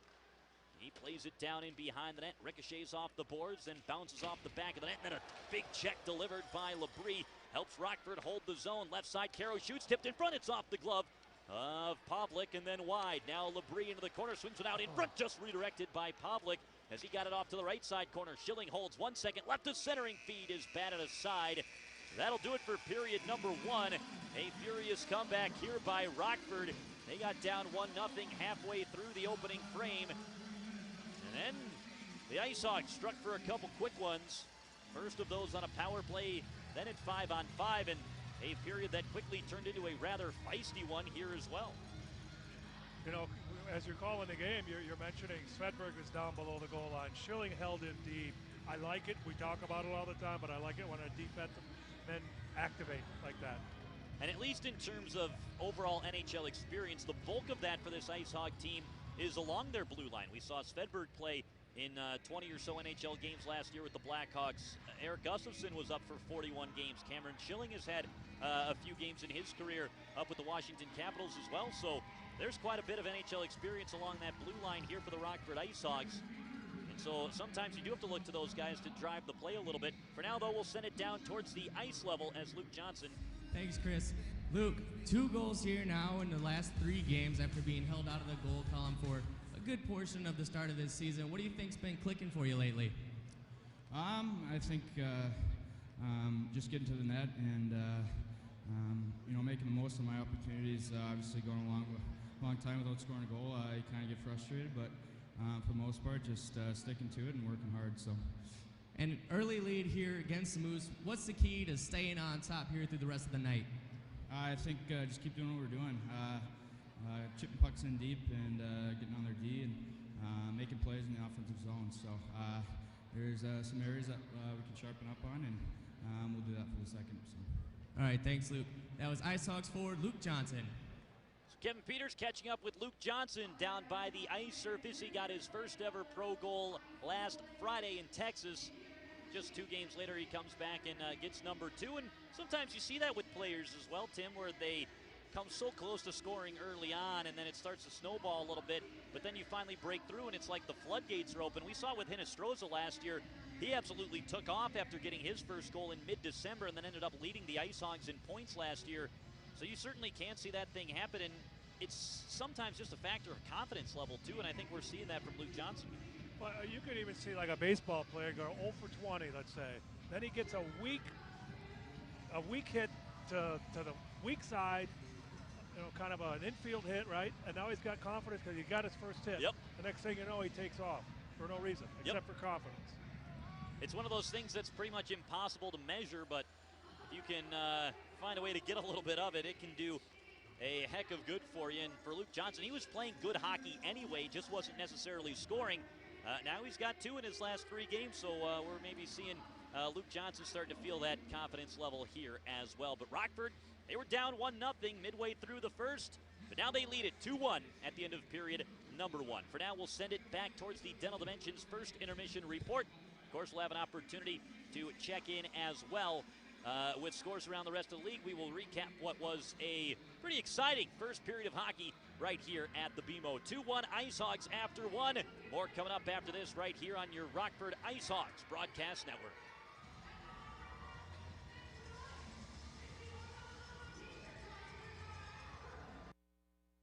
We're committed to providing a lifestyle for our residents that emphasizes family, friends, and community. Hello, my name is Dave, and my dad has been a resident here for about 6 months. He's a veteran of World War II, and I think he's met a lot of other veterans here and people of his age and that he can relate to as far as activities. I think that one of the other reasons we like it here is that if and when he does need your official assisted care, we don't have to move him. He is here, and that the staff here and the facilities are equipped to handle assistance needed. Crimson Point Senior Living of Perryville by Crimson Ridge. To learn more about our community, stop in and take a tour or visit us on the web. He works it into the circle, right back down to Carrick in the corner. Now Gustafson at the blue line, wrist, they're tipped in front, knocked down. Barnes shoots off the goalpost, trickles along the line and just wide. And then centering Pete Cormier, shot stopped by Gruth, rebound, they score. Shoots, it's wide, may have gotten out inside of the net, spins and shoots out inside of the net. Jimmy Lodge working against Nick Schmaltz. Jimmy Lodge along the left side, put it down to Howden in behind the net. Now is centering Pete Cormier, shot stopped by Gruth, rebound, they score. Right in front of the net, it's Lodge on the rebound, may have gotten that one out of midair. 904-6163 or visit BrynwoodMyofascial.com to learn about the safe, gentle, and effective pain relief of myofascial relief. Medicare and most insurance is accepted. Get back to your active lifestyle and loosen up with Brynwood Myofascial. Jimmy Lodge working. Now is centering Pete Cormier, shot stopped by Gruth, rebound, they score. Right in front of the net, it's Lodge on the rebound, may have gotten that one out of midair. Yeah, I lost my driver's license and I need to replace it, but I'm not sure if this is the right window. Oh, you're Mr. Nesbitt, aren't you? Well, that's right. How did you know? I remember taking the photo on your driver's license. That was 2 years ago. That's my job. Anyway, duplicate licenses are handled in the building across the street. Okay, then you'll just point me in the right direction. Oh, no, don't be silly, Mr. Nesbitt. You sit down. I'll walk over and be back in a flash with your paperwork. Gee, thanks. Relax. Oh, there's some To Abbott along the left wing wall. No. Abbott hangs onto it on the top of the circle, skates down to the half wall. Abbott hangs onto it. Really? He fires, pad save, rebound, hacked at, they score! Tanner Darrow got it right out in front of the cage and able to put it home tied it up at 1. 6:02 left here in the first frame. Get used to it. Alpine Bank, a bank you can actually like. Member FDIC. Ho, ho, ho, and away we go on the AHL Plays of the Week. It's the most Abbott hangs onto it on the top of the circle. Providence Bruins, surging on a 12-game point streak and closing the gap on the Power 4 at the top of the Atlantic. Peter Solaric is making his list, and he's Blue line, back away. Find Barnes, his shot never found the cage. Up towards the blue line, back away to Polka, shoots off the goalpost, rebound loose, poked dead along the line, they score! In front of the cage, that first one from Polka may or may not have been over the line, but the Ice Hawks stick with it. Carrick was involved, Tyler Johnson was there. with 4 goals. Only the 3rd player ever for the Wilkes-Barre Scranton Penguins to do that. It's so much fun climbing back into first place. Mike O'Brien is coming to town. Off the wall for Wilson, let in for Sundqvist. Sundqvist gets on in, goes back in forehand, and he scores! 4 goals for Oscar Sundqvist. Why not? Svedberg is lined up now. Is up along the right side. And a big left by Dallin. Are you kidding me? Obviously, the referees saw that the same way. No penalty call. The Ice Hawks win the draw. Can't clear. It's put in front. Call the Ice Hawks. The Ice Hawks win the draw. On an AHL leading 15-game point streak. The Ice Hawks win the draw. Can't clear. It's put in front to Howden. Right back across. And what a pad save is made by Matt Carruth on Dan DeSalvo right on the doorstep.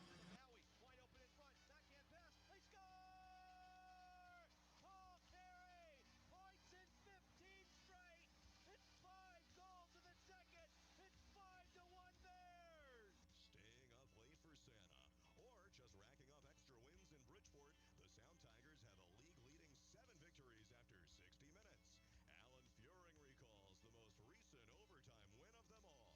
Taves skates ahead, picks up speed, now turns on the Jets. If he hurries up, he'll have a 2-on-1. He's got Gianta with the backhand shot, and he scores! The Sound Tigers win it in overtime. Devon Taves! The Syracuse Crunch climbing back up the chimney to first place in the North Pole, the North Division. Goalie Adam Wilcox with 10 wins, among the most in the AHL. Scrooged the Albany Devils Saturday in a 4-2 win. Hark the herald Dan Duva sings. Bounces around on the right side. Here come the Devils. Could be a 2-on-1. On the left side, Gazdin defending his machine. A shot. Glove save! Oh! Wilcox flashes and makes the stop with his glove. And that keeps this game tied. Wow. Happy holidays, hockey fans, from all of us at the American Hockey League. I'm Bob Rotruck of the Lehigh Valley Phantoms. Merry highlights to all, and to all a good night. They say money doesn't grow on trees, but if you plow snow for a living, money does fall from the sky. But if your snowplow isn't running, someone else is cashing in on all that white gold. Don't let that happen. Before the next big snowfall, see Scott's RV Truck and Auto Repair on American Road. Scott is an ASE Master Truck Technician and the Rockford area's diesel specialist. Scott and his expert team can service any brand of snowplow on the road. And if you're looking to get into the snowplowing business or just need something new, Scott also sells snowplows from Boss, a worldwide leader in snow and ice removal equipment. So don't let your snowplow sit there getting covered in snow when it should be on the road plowing it. Contact the experienced professionals at Scott's RV Truck and Auto Repair at 3301 American Road. Call 815-874-0800. That's 815-874-0800. Or you can fill out a simple service request form online at scottstruckandauto.com, and they'll get back to you as soon as possible. scottstruckandauto.com.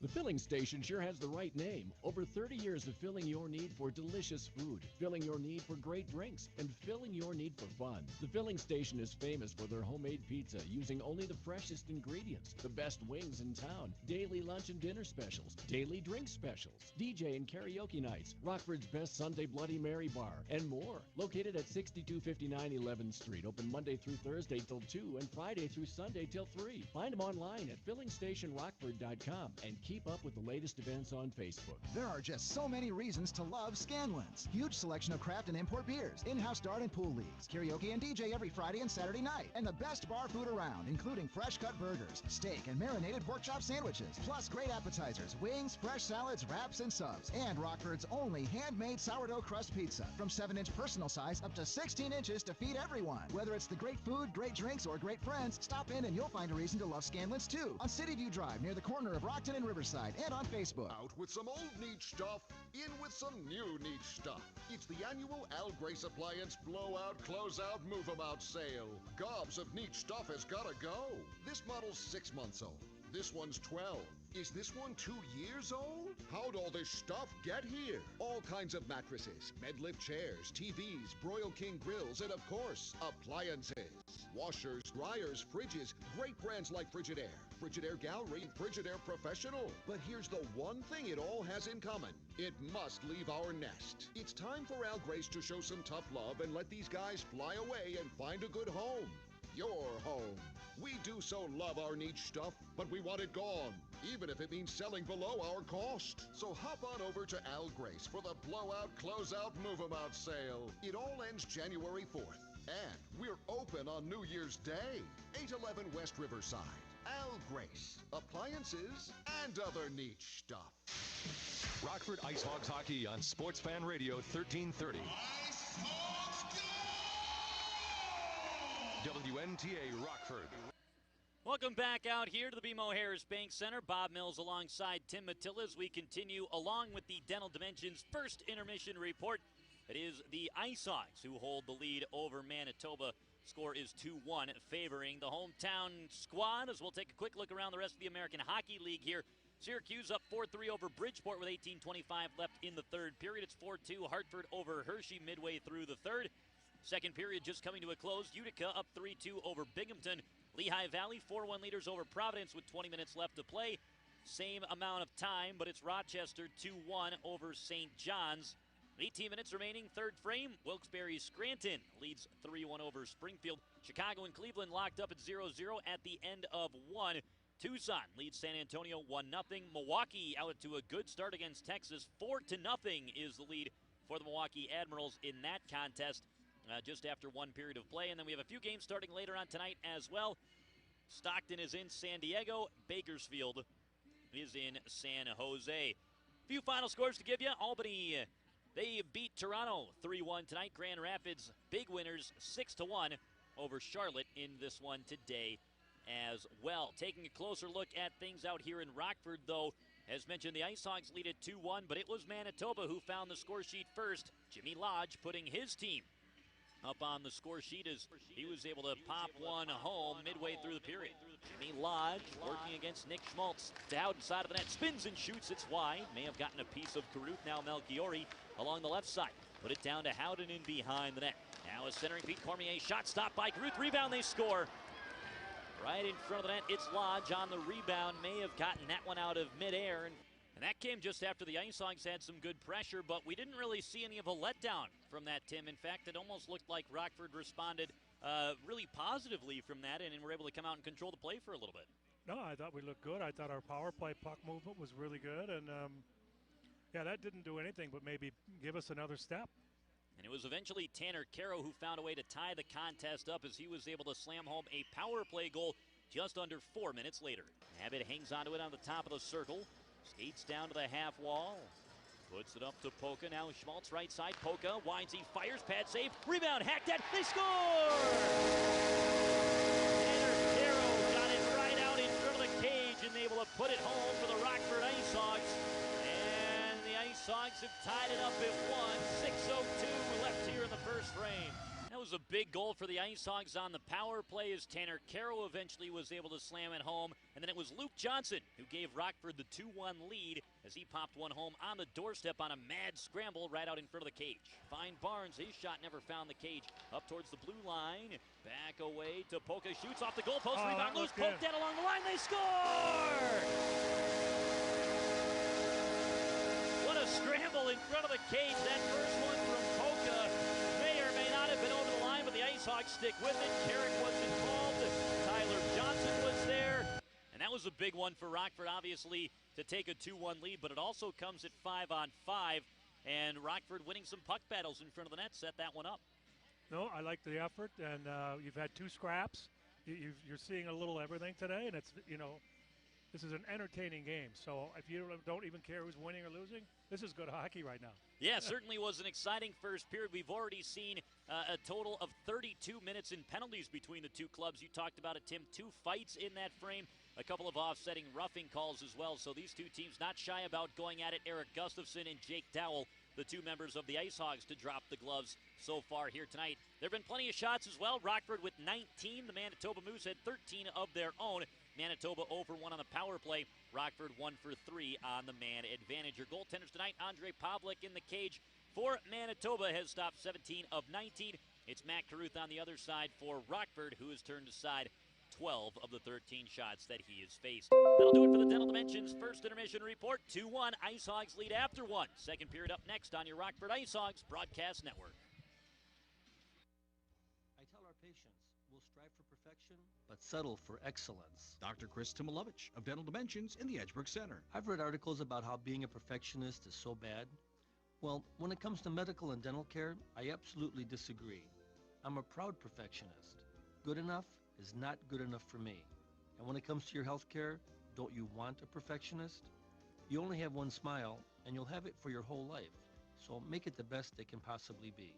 Dr. T's commitment to offering the most advanced treatment in dental care is evident the moment you walk in the office. From flat-screen TVs on the ceiling and massaging chairs to all the latest in dental technology. Call us today for your initial examination.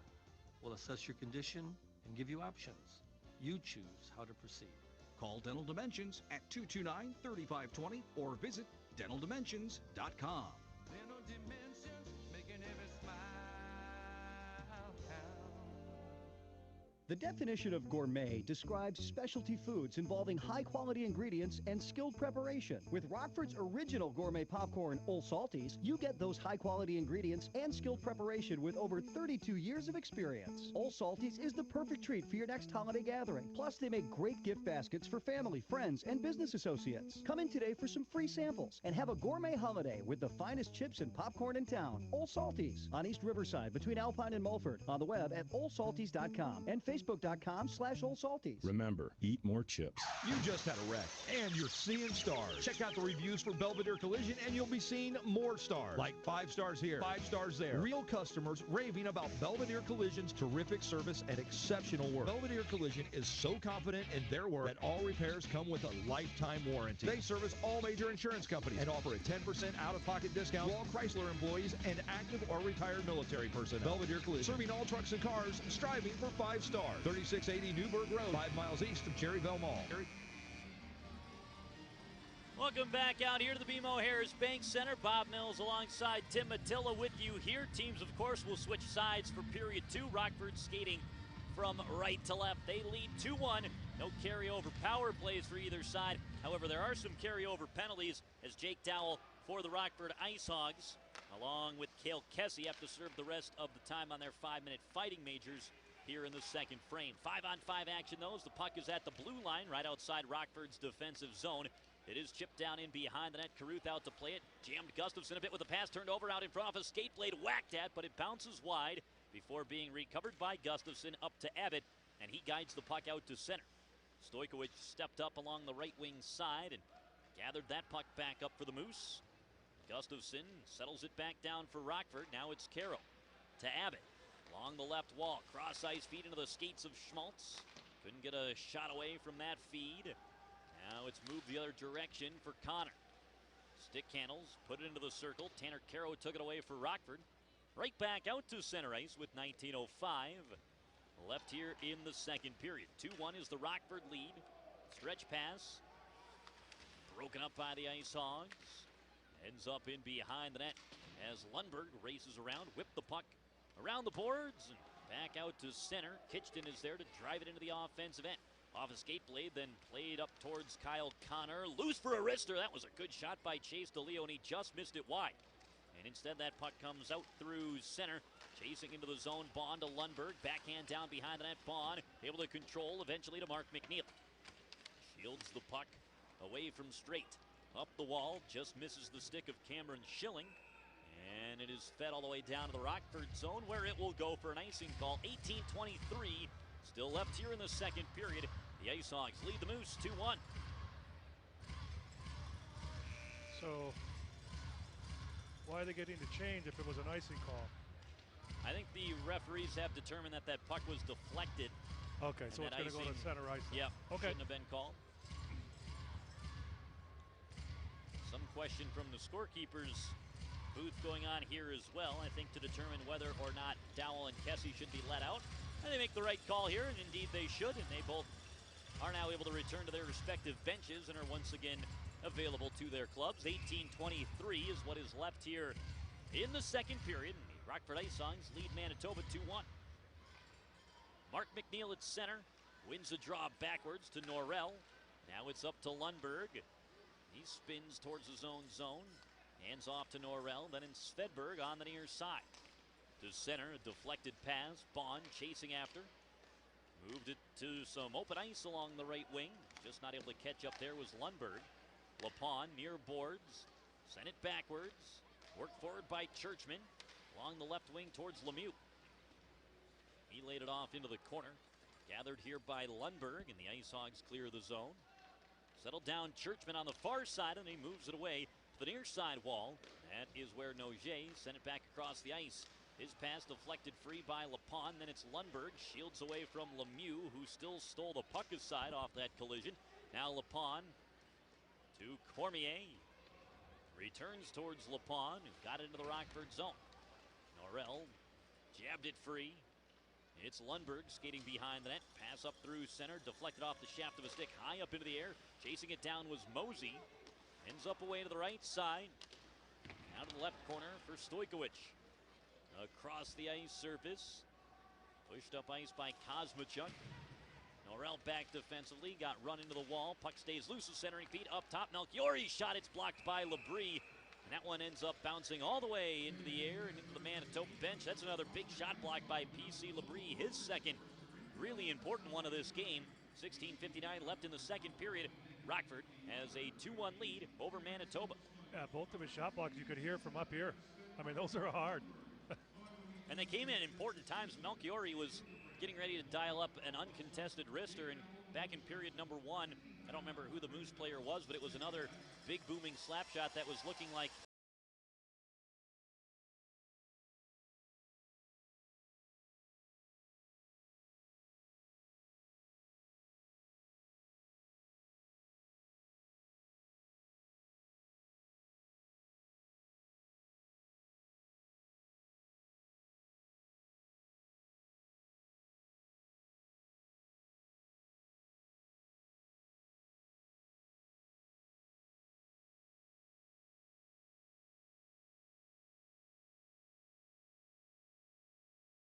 it was going to be uncontested toward the front of the cage, and Labrie got across the block that one as well. Here's Gustafson stretching the ice with a good pass to Mosey. He tries to battle into the zone, but got knocked away by Brian Strait. Still got the puck deep, though, for Rockford. And that's the stretch pass that the Chicago Blackhawks have gotten so famous for using.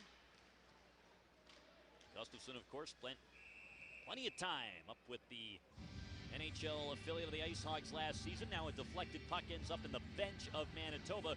So the clock will stop again. 16:38 left here in the second. The Ice Hogs lead it 2-1.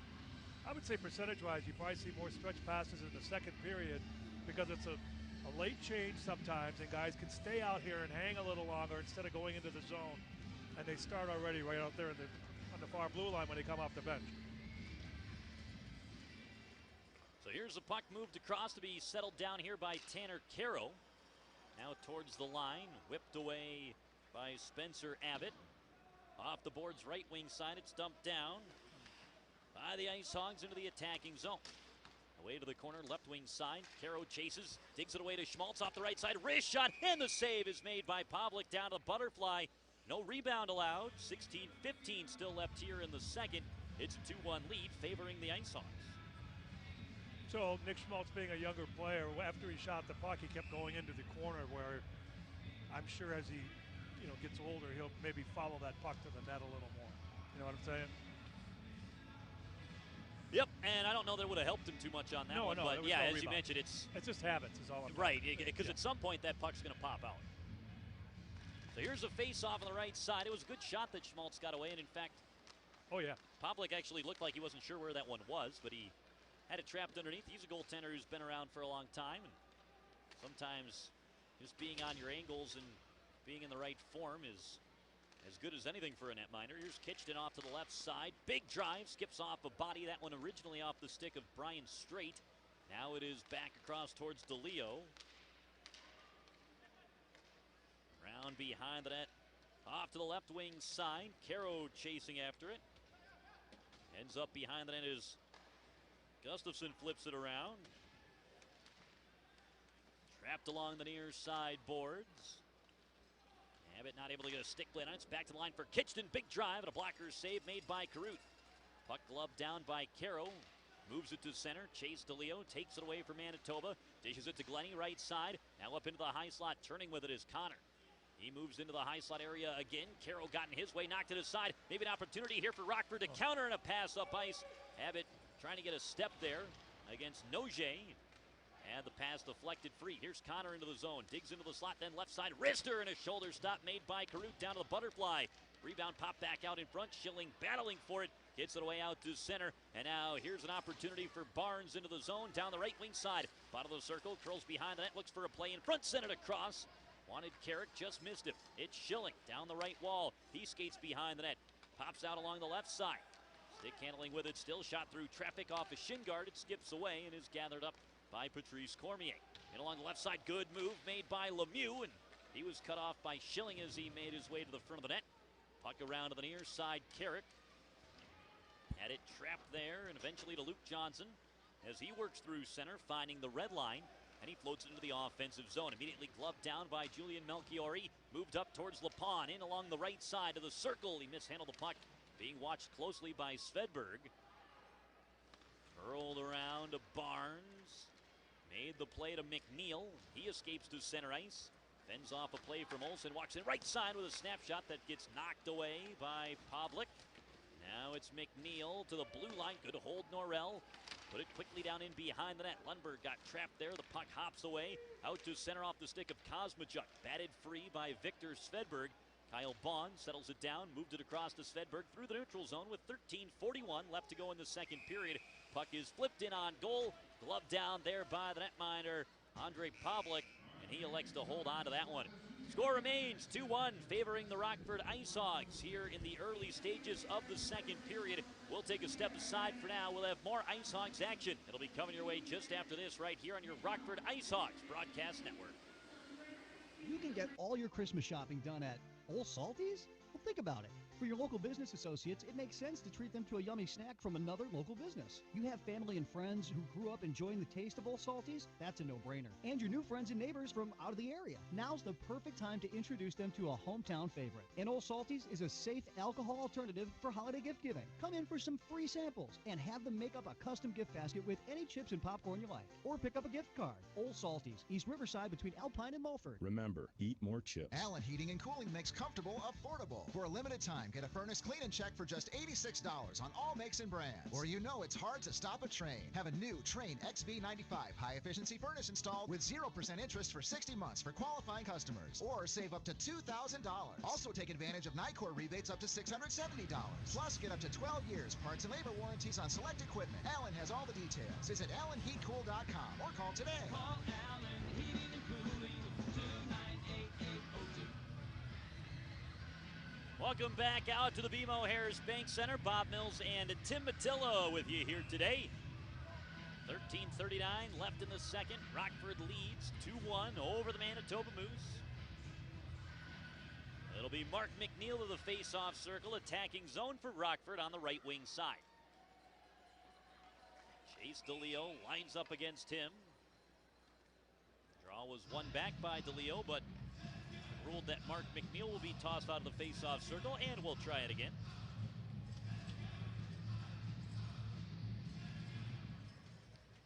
Kyle Bond stepping in for Rockford. DeLeo remains in the circle for Manitoba. Players are set to go here. And DeLeo wins another one. This one into the corner. Dropped off, right back towards him. And then he finds Connor up the right side. Norrell read the play beautifully. Pinched down to hold the puck in the zone briefly. The Moose able to win the battle along the wall, and it's out now to Glennie down the right wing side. Fires a wrister that Caruth was able to get the shaft of his stick on, and puck is up and out of play. 13:22 left in the second period. Rockford leads Manitoba by a 2-1 score. So that's why you tell your goaltenders to make a big knob on the top of your stick, just in case. Yeah, that one looked like it may have gone right past the blocker of Caruth. Certainly sounded like it hit the stick. Up over the top of the blocker. May have been going wide anyway, but best to make sure. Here's a puck that bounces free off the draw, and Kyle Bond right there for Rockford. Avoids a check and then got tangled up with a linesman. And that denies the chance for the Ice Hogs to rush into the zone.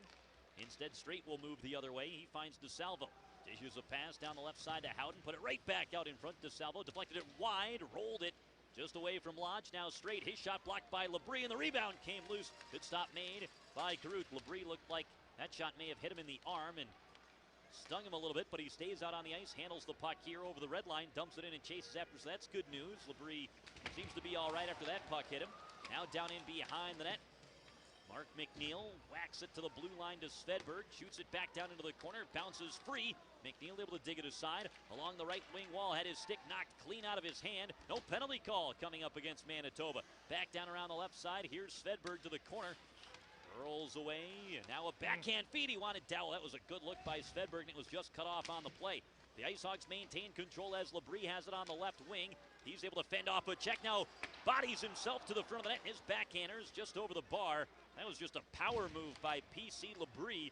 He just missed the cage with the opportunity. Now Manitoba able to clear. A leaping play made by Quentin Howden at center is what allows Manitoba to get that puck into the attacking zone. Mosey quickly to Dowell. His pass hit a skate blade, bounces free, eventually whacked over to the near side wall. Dowell in pursuit. Brendan Lemieux there also. Puck is won back, and Noget sends it around to the left side to be whipped into the Ice Hog zone. Now Carew turned over behind the net. Deflects a pass out in front. Now it's Melchiori along the right side. Svedberg working against him. Melchiori escapes up to the blue line. Now big slapper. That one issued from Churchman. It's some traffic in front. It bounces away, and then Mosey high off the glass clears it all the way back down. This will, however, lead to an icing call against Rockford. 11:23 to go in the second period. 2-1 is the Ice Hog lead over Manitoba. Rockford caught on an icing call here.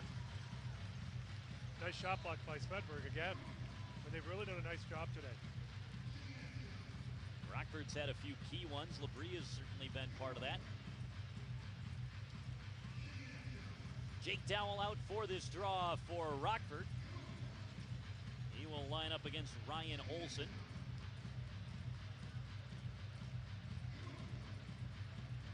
Both players moving a bit early. We'll try it again. Set now in the near circle. Puck drop. Won by Olson. Skittered to the blue line and out to the neutral zone. Melchiori collects along the left side. Snapshot there is deflected up over the bars. It was attempted by Cale Kessie, and that'll lead to another face-off in the Ice Hog zone, but this time Rockford able to change their lines. 11:13 still remaining here in period number 2. It is a 2-1 lead favoring Rockford. Get a face-off this time along the left wing of Rockford's defensive zone.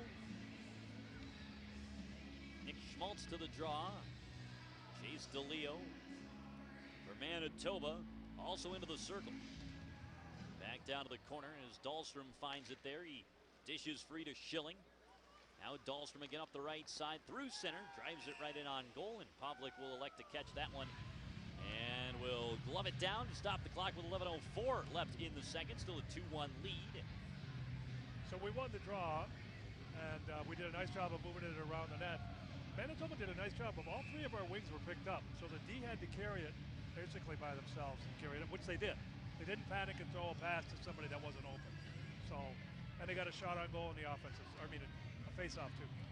Flips the ice surface in just a few seconds between when Rockford was facing off defensively and now in the offensive end. Schmaltz was in against Patrice Cormier, the captain for Manitoba, tossed out of the circle. Instead, Brendan Lemieux will take his place. Lemieux able to dig the puck aside, down to the corner. Stojkovic up the wall, held nicely there by Dahlstrom, but then gloved down, rolled to the line by Straight, taken away by Abbott. The Ice Hogs get it back only briefly before Cormier is able to help force a turnover and get the puck to center. Now it's Lemieux over the blue line, right wing side. Skates down to the corner, shoved by Schilling, put right back out in front. That one deflected off of Dahlstrom and then in on goal.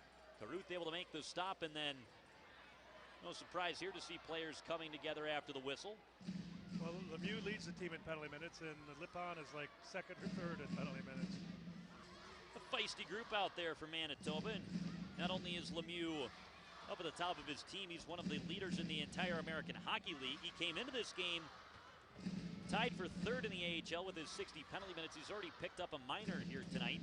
And that was second among all rookies. He was tied for the rookie lead with 15 minor penalties, so he's up to 16 now. And maybe the league leader, depending on what has happened in the other games around the league. Here's a bouncing puck, comes back to the line for a chance for Howden. He wristed it wide of the near goal post. Down to Salvo with it. Top of the slot. Snapped the shot up over the top of the crossbar. It's away to the corner. Dahlstrom got pinned against the boards, but continues to keep the puck locked up as well. That allows reinforcements to arrive. Up the wall. Luke Johnson took it for Rockford and swings it all the way across the ice out to center. Chasing after is Sam Carrick. Locked up in behind the net with Churchman. Puck continues up the wall on the left wing. Barnes got it back down deep for Rockford. Carrick working against Churchman once again. Helps to free it up as Schilling was there also. Now Cameron Schilling with the puck. His pass deflected away, but he stops it up at the line for Barnes to play it behind the cage. Popped away from Carrick as he got run into by Noje, and now it's Johnson. Luke Johnson off the right side, holds the puck, fires the shot. It gets blocked away by the netminder Pavlik for Manitoba. It's up to DeSalvo at center, and he is able to escape some pressure. Couldn't get around Eric Gustafson. Instead, it's Luke Johnson up the right wing side as he moves the puck free to Barnes. Down low in behind the net.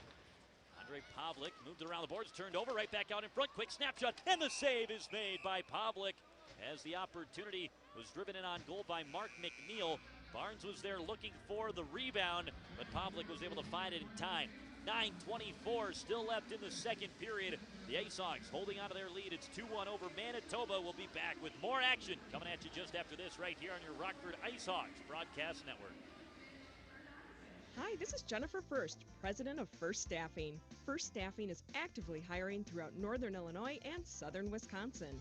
From Rockford to DeKalb, Freeport to Stockton, Dakota to Monroe, Darlington to Platteville, and beyond. Great opportunities with great companies from warehouse to accounting, machining to financial, engineering to administrative, and more. Visit FURSTstaff.com and search our jobs for your next career opportunity.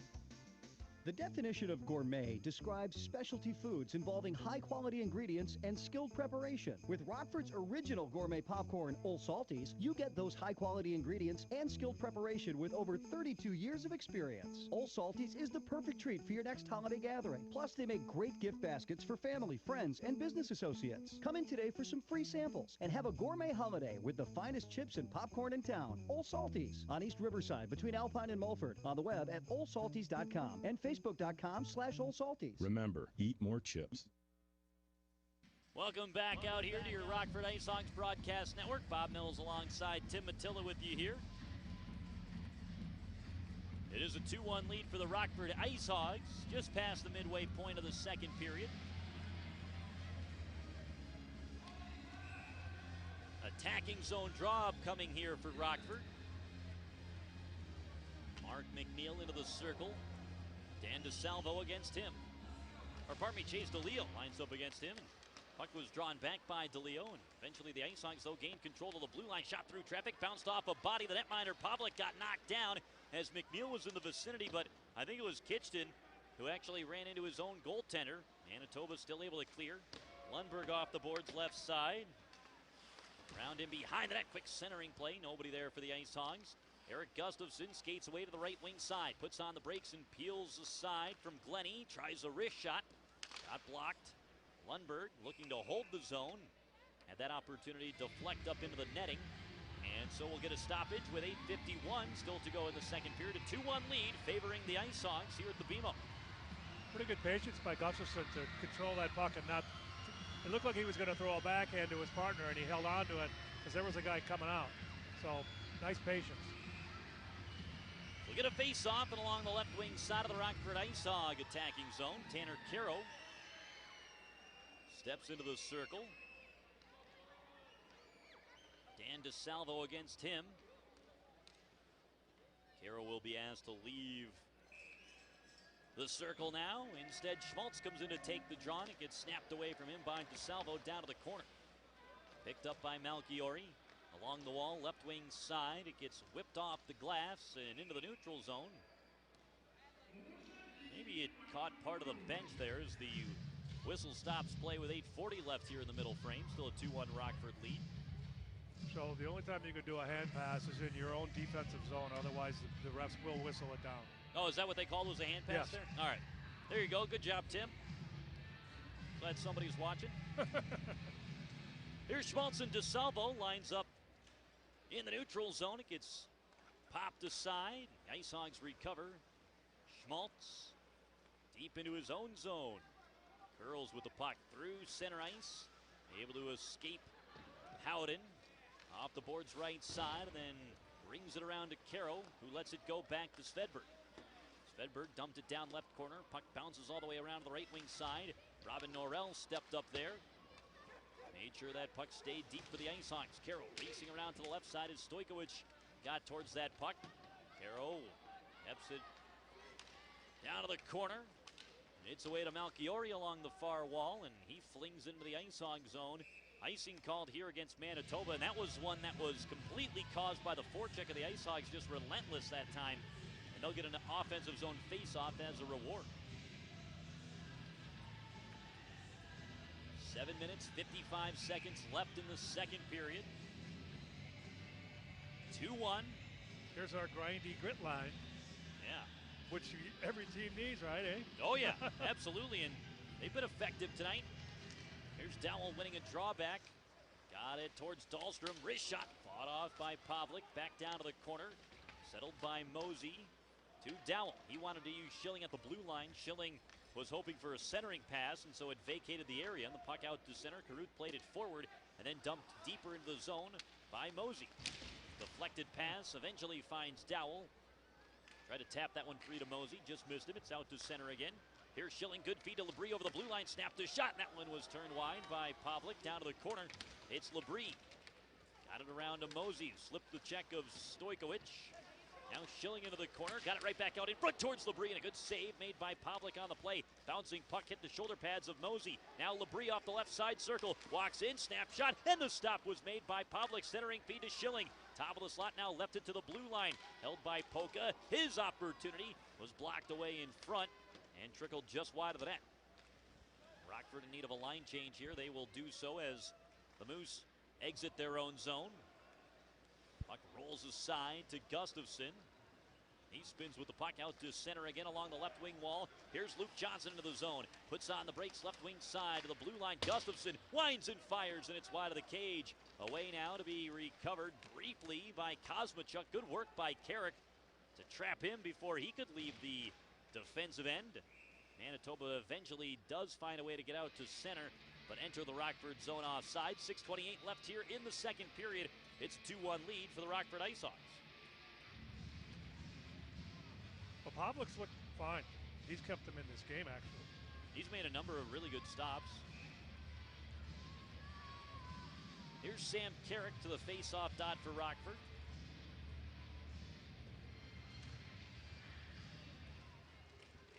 Luke Johnson trying to help out on that draw. Gets pushed away to Olsen. Then to Kosmachuk right back out in front, and one stop and then a second made by Caruth. Kosmachuk again into the corner. It's Olsen.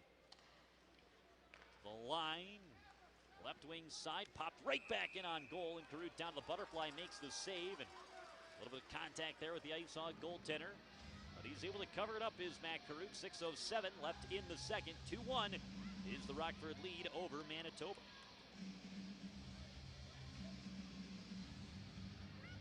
Get a face-off in Rockford's defensive zone. Shots on goal, 28-18, favoring the Ice Hogs. It'll be Mark McNeil who steps into the face-off circle here.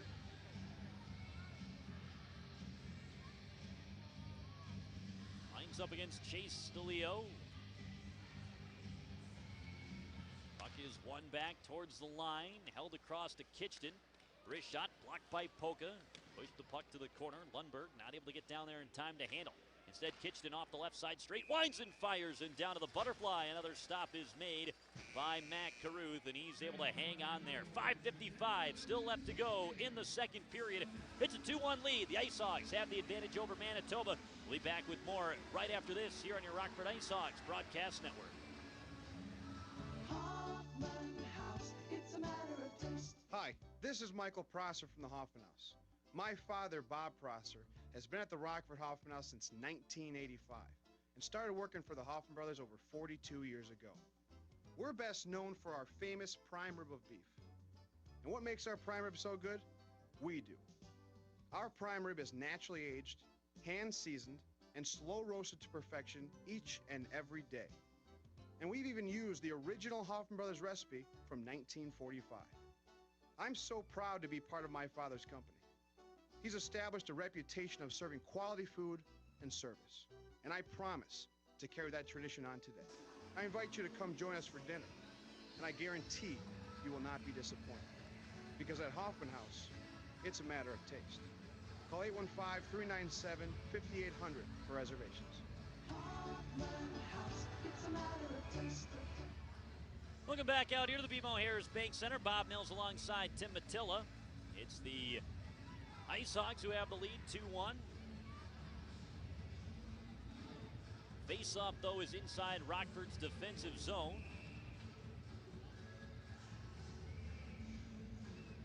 It'll be Mark McNeil who steps in for the face-off. Lines up against Chase DeLeo. He's got apparent equipment issue that he's trying to fix up here. Looks like he's all set to go, and here's McNeil. Steps in for Rockford. Puck popped away and then rolls aside. Lundberg eventually able to recover. It's down towards Kyle Bond into the corner. He got bumped on the play, but was able to move the puck free and back around towards the far side. I think the pane of glass came loose in the right wing corner off of that collision. As the referees go to take a look here, we'll get a stoppage in the action. 5:43 still left to go in period 2, and it's a 2-1 lead for Rockford up over Manitoba. Ice crew on to take a look at that. Second frame so far. We haven't seen any goals yet in this period. Rockford out shooting Manitoba 9-6. No power plays or penalties from either side. There were plenty of penalties taken in the first period between these two teams, but overall I think the intensity level is still there. We just haven't seen it spill over into the fights this period. Yeah, well, and some of that could be, hey, Manitoba, we can't afford to be in the box right now. We're down 2-1, and then vice versa. Rockford, hey, let's don't take a dumb penalty and let them back in the game. You know, it's still about winning and losing. Oh, yeah. But, I mean, obviously there's times to fight. And we saw a few of those back in period number 1. Looks like the ice crew here is nearly finished with the repair of the glass. It didn't break, it just popped out of the stanchion. And everything looks to be all right now.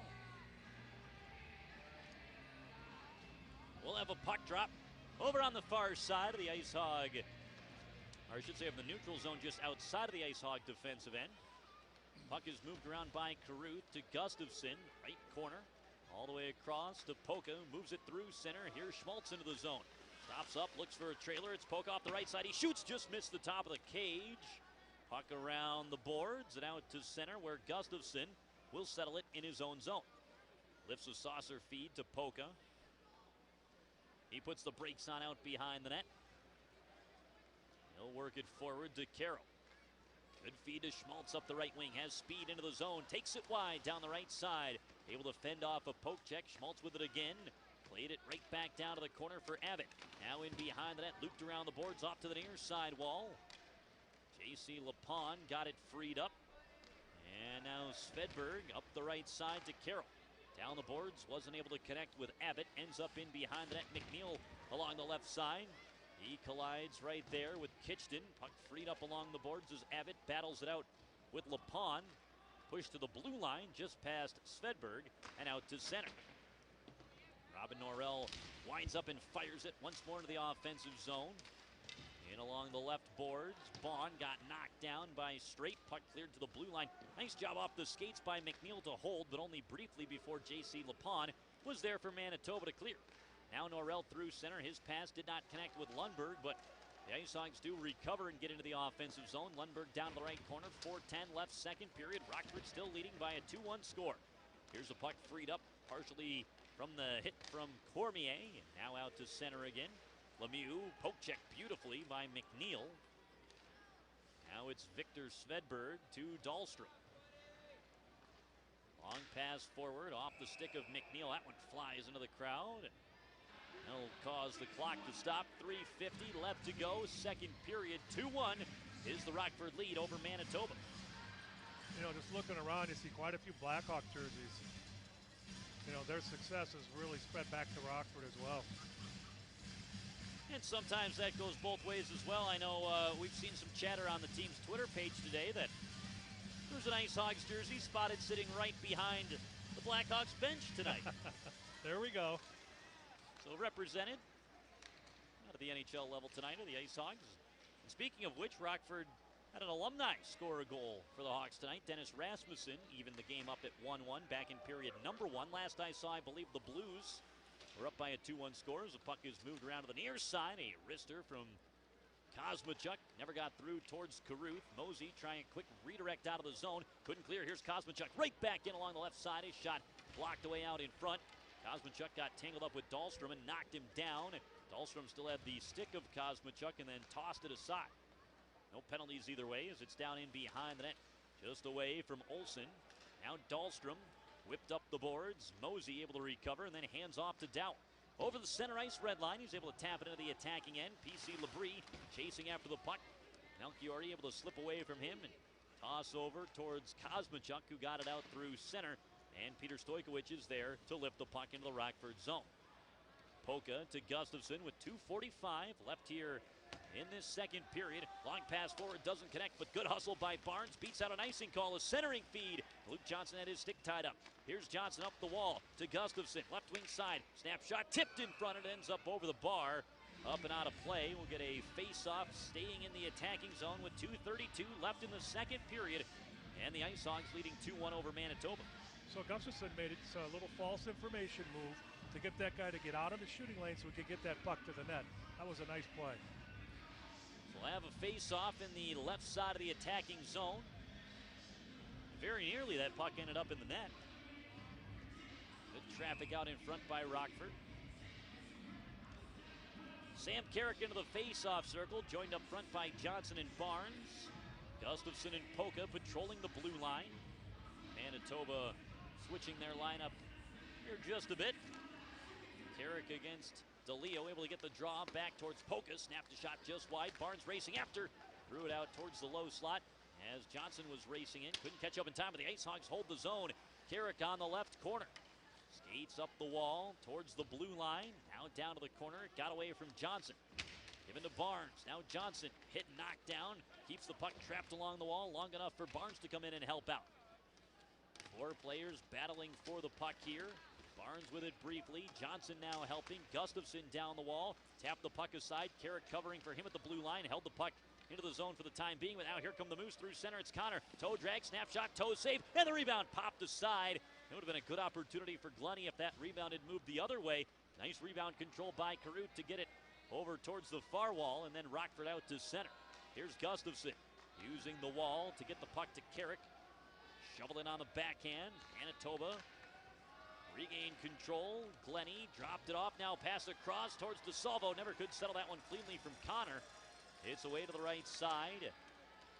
Up towards the blue line. Catching up there with Schmaltz.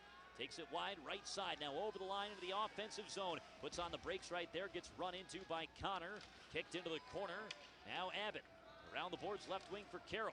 Skipped it to the blue line. Robin Norrell snapped shot through some traffic. It just missed, bouncing to the stick of Abbott. Down to the right wing side, Caro up to the blue line. Norrell faked a shot, now across to Svedberg, down the left wall with a wrister, and that one was caught on the play by Pavlik. Tanner Caro nearly shoved Julian Melchiori right into the vision of the netminder Pavlik, but he was still able to make the glove save. 58 and a half left here in the second. 2-1 is the Rockford lead. So Svedberg took away a passing lane by going down on his stomach, and we've talked about it before. That's 6'9", and then add another, how many feet for the stick? I would say probably at least 4, yeah. So he's board to board. Very nearly. He can take up the entire circle as the puck is away to the left corner. DeSalvo now with control, goes rink wide on the pass. It's off the wall and out to center again, and then Norrell had that one pop away. It's lifted up into the air, bounces free before being chopped into the neutral zone. The one thing, though, when you have the size that Svedberg does, is it does take you a while to sort of learn how to effectively use it. And everybody always wants to compare you to Zdeno Chara as the puck comes down the wall to McNeil into the corner. But Chara was not an all-star right off the hop either. It took him some time to sort of find his place in the league. Players tangling up along as the puck.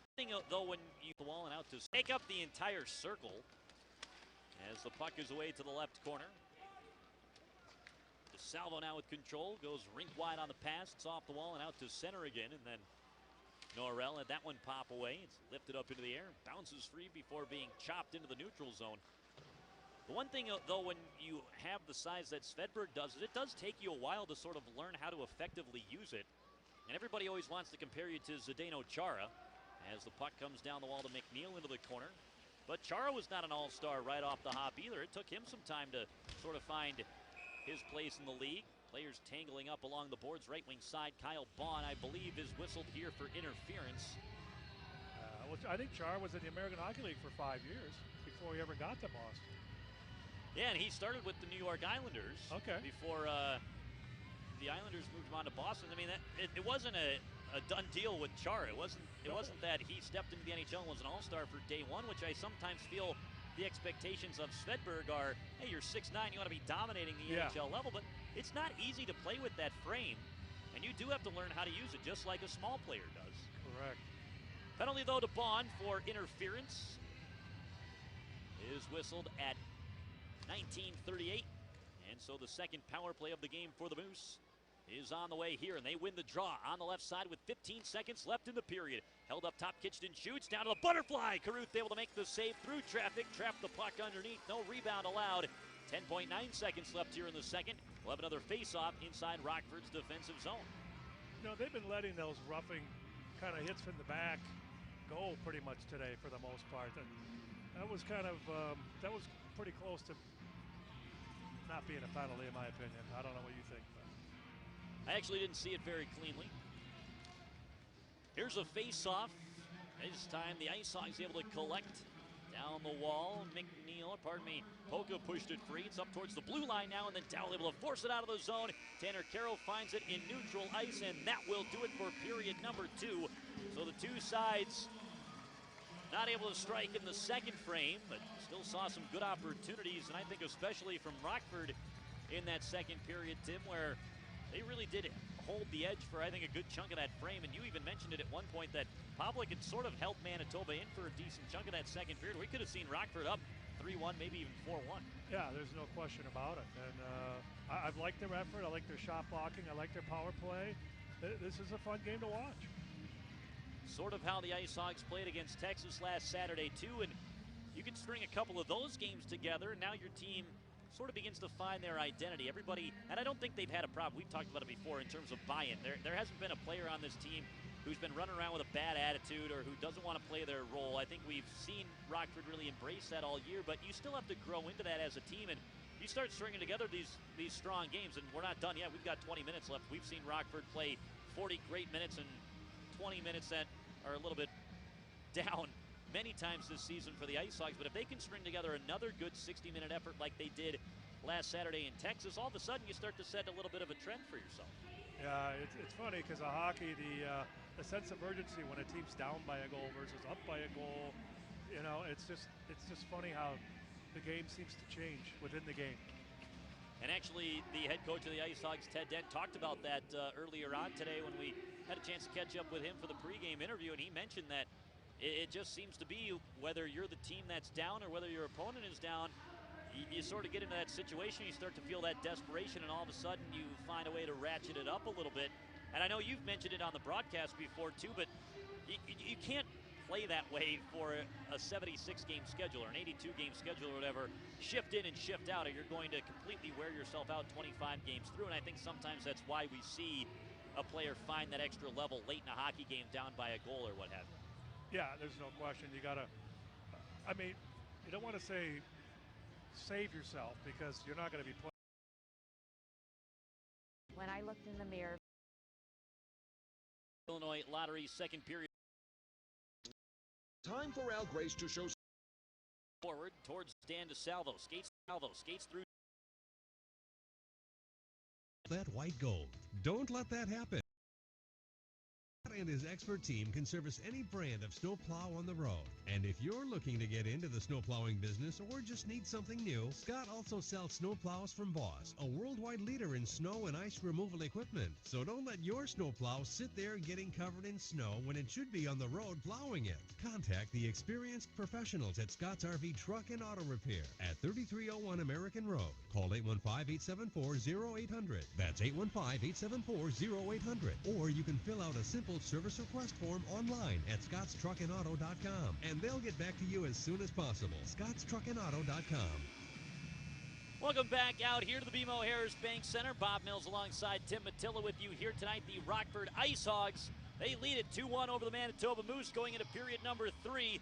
Rockford, though, starts the third shorthanded and plenty of power play time still left for Manitoba. They have a minute and 39 seconds still left here with the man advantage, and obviously a very important penalty kill for Rockford here right off the bat. Ice Hogs skating left to right. Puck has dropped at center as we are underway here in the third. The Moose are forced back into their own zone. Churchman starts it forward towards Dan DeSalvo. Skates through center and whips a pass off the left side. Wanted Kyle Connor. Couldn't connect cleanly with him there, and the Ice Hogs instead take the puck away and fling it back down to the Manitoba end. It's trapped behind the net for Churchman, who comes over to take control. Now it's Connor with speed through center. Able to deflect the puck free towards DeSalvo. Good stick by Cameron Schilling as he was able to deflect it aside before a shot could be fired to the cage. But the Moose hold the zone. Connor off the right side. Now Churchman quickly to DeSalvo. Top left circle. Up top again for Churchman. Holds it. Now gives it to Connor off the right wing side. He shoots. It's blocked in front and misses wide of the cage. Carroll hustling along to the left wing. Couldn't get there before Churchman was able to hold the zone all the way around towards Connor off the right side. Churchman high slot to DeSalvo. Left circle. Fires a shot, and a blocker save is made by Caruth. Falling down in front of the net was Howden. Ran into the back of Caruth, who went down on the play. Able to get back up to his feet, though. He looks like that one may have stung him a little bit. Puck away towards the line. It's Churchman able to hold on to the puck. Winds up, fires the shot. Blocked out in front by Lundberg. Away to the near side wall as Caro helps out with Dahlstrom. Those two can't combine to clear. It's away to Connor off the right side. Now handled, moved away towards DeSalvo, gives it to Churchman, top of the slot, over to Connor off the right circle. He walks in with a wrister, blocked in front, rebound, scooped up towards the blue line, but held by Churchman. 2 seconds left on the power play. Churchman to Connor, into the circle, tries a cross-ice feed. He wanted DeSalvo, was knocked down, batted towards the near wall. A beleaguered penalty kill unit bolstered here by Bond, leaving the penalty box, and it's away to the right wing side. Dropped off down the wall. There's Caro stepped up with a good collision delivered there against Kitchton. Puck away towards the near side boards, and eventually Dahlstrom able to fling it out towards Bond. It's out to center, and Rockford will finally be able to change that line. Great job done by the penalty kill. They were out there for a long time, but never gave Manitoba an easy look at the front of the net. Here's Cormier out of his own zone. Moved it away to straight through center off the right side. Now Lapon with a one-time drive. That one never got through towards Caruth. McNeil settles it down and away towards the near wall. Schmaltz flings a backhander high up into the air. He connects with McNeil. Now it's Abbott. And a wrister off the left side boards gets deflected up in the air and out of play. 17:31 still left here in the third. The Ice Hogs holding on to a 2-1 lead over Manitoba. That was a big kill. You hate to start the third period giving up a goal. I thought we were pretty disciplined in our positioning. Yeah. And we did a nice job of keeping them to the outside for the most part. And Manitoba got that puck in basically right off the bat. They had it in for about a minute and a half where the penalty kill wasn't able to leave. That's not easy to do for the penalty kill standpoint to keep your positioning. You start to get tired. But the Ice Hogs did a great job. They're able to kill it off. Here's a face-off win to Svedberg. Put a puck towards the cage that got blocked aside as Brendan Lemieux was in the way. Lapon made a rink-wide pass, but it got blocked down, and Rockford recovers. Now Norrell. Hands off to Schmaltz through center ice. Nice move to get free from Cormier. Schmaltz now a rink-wide pass. McNeil couldn't dial up his shot. Got knocked off the puck then by Lemieux. Kept it into the corner, did McNeil. Schmaltz there to dig it aside. Up to the blue line, handled by Gustafsson. Fake shot, now lets it fly, and he just missed it wide of the left goalpost. Here's Polka down the wall. Into the corner. His pass behind the net was gathered up instead by Stojkovic. Out to center. Lemieux to the red line. Flings into the offensive zone. Manitoba needing a line change. Kosmachuk providing the pressure on the forecheck as Polka slips away from him.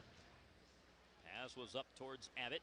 Flipped into the zone. Carrick able to catch up to it. Works wide against Straight. Left side. Now behind the net to Barnes. Away to the near wall. Up to the blue line for Polka. He sent it down towards Tyler Barnes. Working against a couple of Manitoba defenders. And eventually it's Straight. Tries to clear. Got deflected free.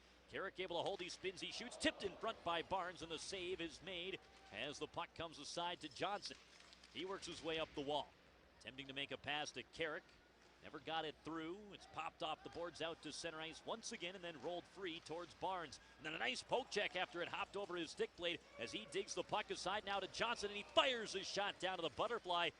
And that save is made by Pavlik. He hangs on. 15:55 still to go in period number 3. Rockford holds on to a 2-1 advantage. You know, earlier in that shift, Gustafsson made another nice move where he got the shot blocker to come out, commit to himself. He moved him with some false information and got a shot to the net. Really nice job done by the Ice Hogs. And earlier in the shift, Schmaltz made a great move as well to get into the zone. A couple of one-on-one plays working out nicely for the Ice Hogs. Jake Dowell in to take the draw. And now picked up by the Moose. Connor through center into the left wing corner as Schilling chases. Moved away to the right side. Connor out of the corner up to the blue line now, and a wrister tipped down in front just wide of the cage. Nice deflection by DeLeo, and he just missed it wide. PC Labrie pokes the puck aside, but it is gathered up by Kyle Connor up to the blue line now. Big slapper on a one-timer, tipped in front just over the bar as Glennie was standing in front of Caruth. And now it's away behind the net as Dowell handles his pass deflected up in the air, and that makes it into the stands with 15:18 left here in the third frame. It's a 2-1 lead favoring the Rockford Ice Hogs. So Dowell's going to the bench. Is that a delay of game penalty? Certainly looked to me like that got deflected, didn't it? Unless it got deflected by our guy. Is that possible? Well, it's still a deflection. It wouldn't count as a delay of game, but I think you're right. I think that is what they called. Huh. I can't imagine any other reason why he'd be in the penalty box. Yeah. I think that's a little bit of a tough one against Rockford, but Dowell sits down for delay of game. I thought I heard a deflection. Yeah, it sounded like it, certainly to me. 4 minutes, 42 seconds into the period is the time of the penalty. Rockford had 3 straight power plays to start the game and scored on their third. Here's the third straight for Manitoba. Here's Straight with a drive. That one tipped wide of the net. Rockford needs a kill here. Kitchton to Straight, winds, he fires, tipped in front. Caruth, the save and the rebound is covered up by the Ice Hog goaltender. That was Brendan Lemieux right on the doorstep looking for the rebound. None to be had. 15:06 left, third period, still a 2-1 lead, favoring the Ice Hogs. 1:48 left on the Manitoba power play. Well, the Moose is committed to having a guy standing right in front of Caruth and more for sight, line of sight versus tips. That's what it looks like to me. They're really working hard on trying to make him not see that puck. It'll be Luke Johnson for the defensive zone draw, and he wins it to Polka. Behind the net, Gustafsson, and he's able to clear despite pressure coming from a few different Moose forwards. And it's all the way down to the Manitoba zone. Ryan Straight got the puck behind the net to Kitchton. Around to the right side, DeLeo. Races through center to the near wall. And it's down to the right corner. Lemieux rolled it around the boards off towards the left wing side. Johnson stepping up. Nice job as he collides with Straight. And then Polka there to follow up. Clears the puck for Rockford. See, the Moose had to pick up the puck off the boards twice, and that's why they didn't have the vision to make a play. Here comes Kitchton over center. Hands off to Kyle Connor. Vaughn helps to break up that play. Still held into the zone, but then it's free from Lemieux. Here comes a chance for Schmaltz. Short-handed the other way. Into the zone, left side. One quick move in front. He shoots. He scores! What an effort by Nick Schmaltz. And a short-handed strike. The Ice Hogs take a 3-1 lead with 14-13 left here in the third.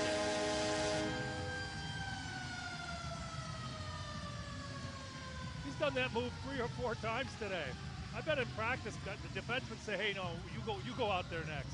Because you don't really hit your own players in practice, so he's just tooling them with them. That was a slick play by Nick Schmaltz, and he finished it off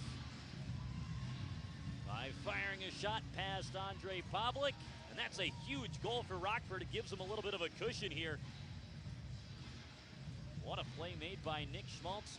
Short-handed. He becomes the third Ice Hogs player to, the fourth Ice Hogs player to put home a short-handed goal this season. Here's Connor through center for Manitoba. Svedberg chases it to the corner. And on the backhand, able to find it and clear. So Schmaltz's goal, short-handed, unassisted, as the Ice Hogs jump up to a 3-1 lead. Here's a pass up the left wing side. It's Connor through center, deflected away to DeSalvo. He shoots. It gets tipped down to the right side corner, and then in behind the net. Connor with control in the circle. Hands onto it here. Moves back towards the wall. Down low in behind the net to Salvo. Up top now, Churchman with a shot. That one hit a skate in front. Comes loose to Connor, and a big save is made by Caruth. Away to the right wing side. Batted free, and then Schilling able to step up and drive the puck off the wall, down the ice. And then Jake Dowell leaves the penalty box, so we are back to 5-on-5. Penalty kill doesn't go much better than that. Score a shorthanded goal. You don't give up a power play strike. Rockford's lead is expanded. Here's McNeil. He tries to find Schmaltz in front. That one's just away from him. Schmaltz with a couple of points on the night, a goal and an assist. Here's Gustafson. Works it out in front for Carroll. Backhand feed across, and McNeil scores! Beautiful feed by Tanner Caro. And Mark McNeil, basically an empty net. He slams it home, and the Ice Hogs now lead it 4-1. 12:54 to go, third period. Well, we've talked about Carroll's passing, and that was what they call a blind backhand, but guess what? He saw him the whole time. That was a tremendous pass. A beautiful setup there by Tanner Caro. Eric Gustafson will pick up an assist on this goal also. And Rockford all of a sudden, a little bit of a comfortable lead. 3 goals over Manitoba.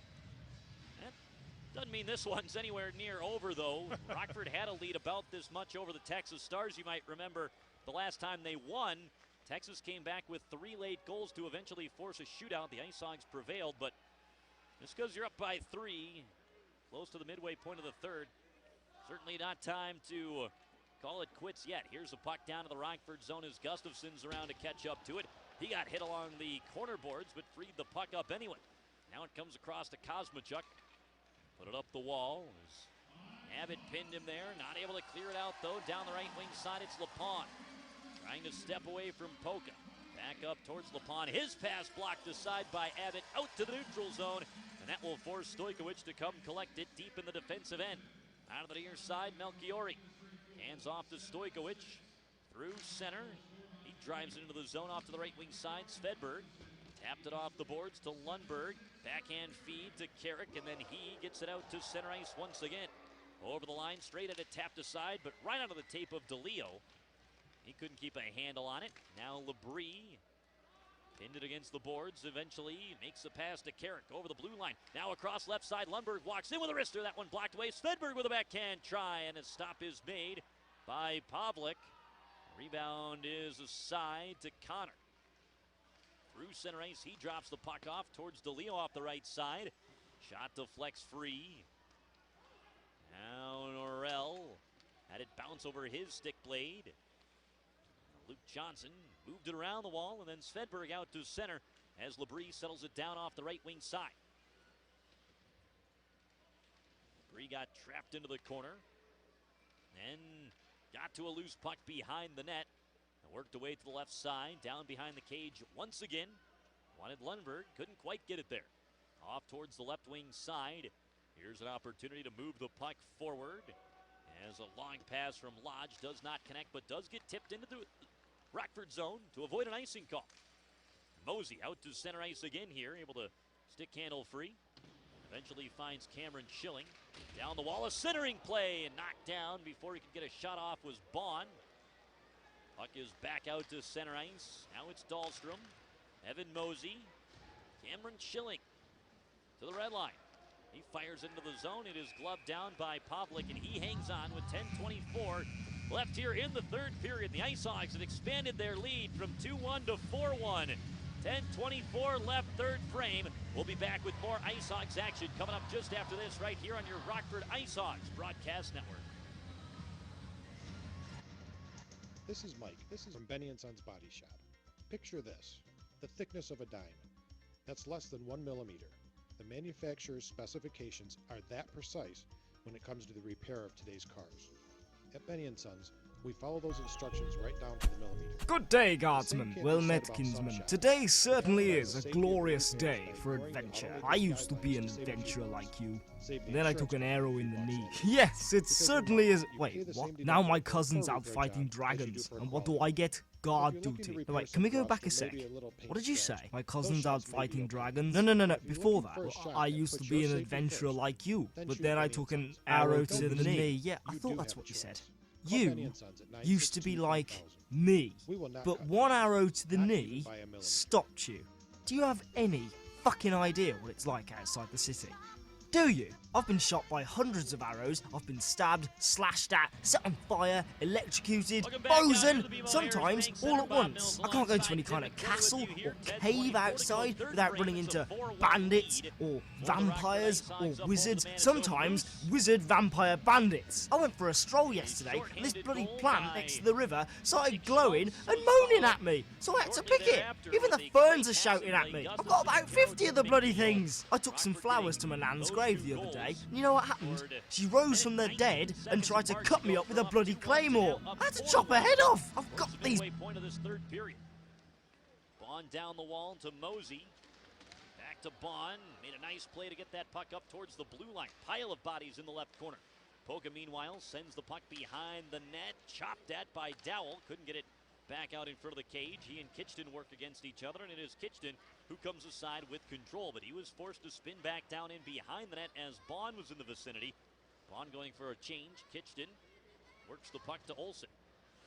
Bumped down by Polka on the dump in. He feeds it up to Abbott. Abbott over the center ice red line. Feeds the puck to the offensive end. Comes aside to Straight. Now out to center. Flung in by Gustafson. Back around left side at Stojkovic. Round in behind the net. Popped off the glass. Now over towards Robin Norrell. He's able to move the puck through center. Flings a backhander down to the corner. Off towards the right wing side. It's up the wall and then shot back down to be worked behind the net. Stojkovic towards Lepon. Far side of the ice. He makes a quick play to Lemieux. Right back to Lepon into the zone. Wanted to return it to Brendan Lemieux. That one got tipped away, and then Lemieux and Norrell go into the end boards together. Those two are wrestling as they went down into the back of the net. The linesmen ensure that that doesn't escalate any further. 9 minutes and 8 seconds left to go here in the third. It's a 4-1 lead for the Rockford Ice Hawks. We'll take a step aside for now, but we've got more coming up just after the break right here on your Rockford Ice Hawks broadcast network. These bloody Black Road maniacs who want to turn me into some kind of medieval hitman all the time, worshipping a fucking corpse. And when I do finally trek back for some peace and quiet, there's always some great knob who's got some mundane little errand for me to run. I can't take 10 steps without some god-awful beasts of the wild coming up to me. I'm talking bears, trolls, pissed-off walruses. There's hundreds of the buggers. And then some mad bitch ran up to me the other day and asked me to wabberjacker. Like I know what that means. And to top all that off, the first people I did any work for in this town wanted to turn me into a bloody werewolf. That's not normal. And you can fuck off and all. Sir, I'm going to have to ask you to stop that shouting. It's making people nervous. I'm sorry, just sometimes it builds up and it just all gets to me and I just have to let it out. But that's unprofessional and I'm sorry. I just need it. From 7-inch personal size up to 16 inches to no lollygagging. reason to love Scanlon's too. On City View Drive, near the corner of Rockton and Riverside, and on Facebook. Looking back out here, the BMO Harris Bank Center. Bob Mills alongside Tim Mattilla. 9:08 to go in the third. Rockford leads 4-1 over the Manitoba Moose. Face-off is in Rockford's defensive zone. Tanner Carroll will take the draw here. Chase DeLeo lines up against him. Puck won back by the Moose to the blue line. Kitchton shot. That one came off his stick a little bit strangely. Bounced off the back of one of the Moose players in front of the net before the Ice Hogs cleared it to center. Robin Norrell holds the puck and then moves it rink wide to Svedberg. Up to Carroll, who tips it into the offensive zone. Stopped up by Pavlik out in front of the net, then moved around behind the cage. Churchman to center. It's Schilling.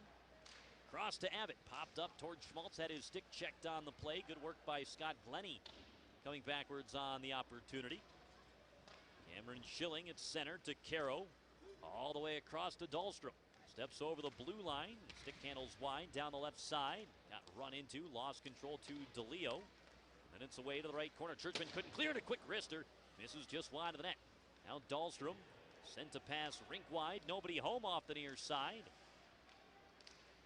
Kyle Connor spins away from Bond. Dropped off to Churchman.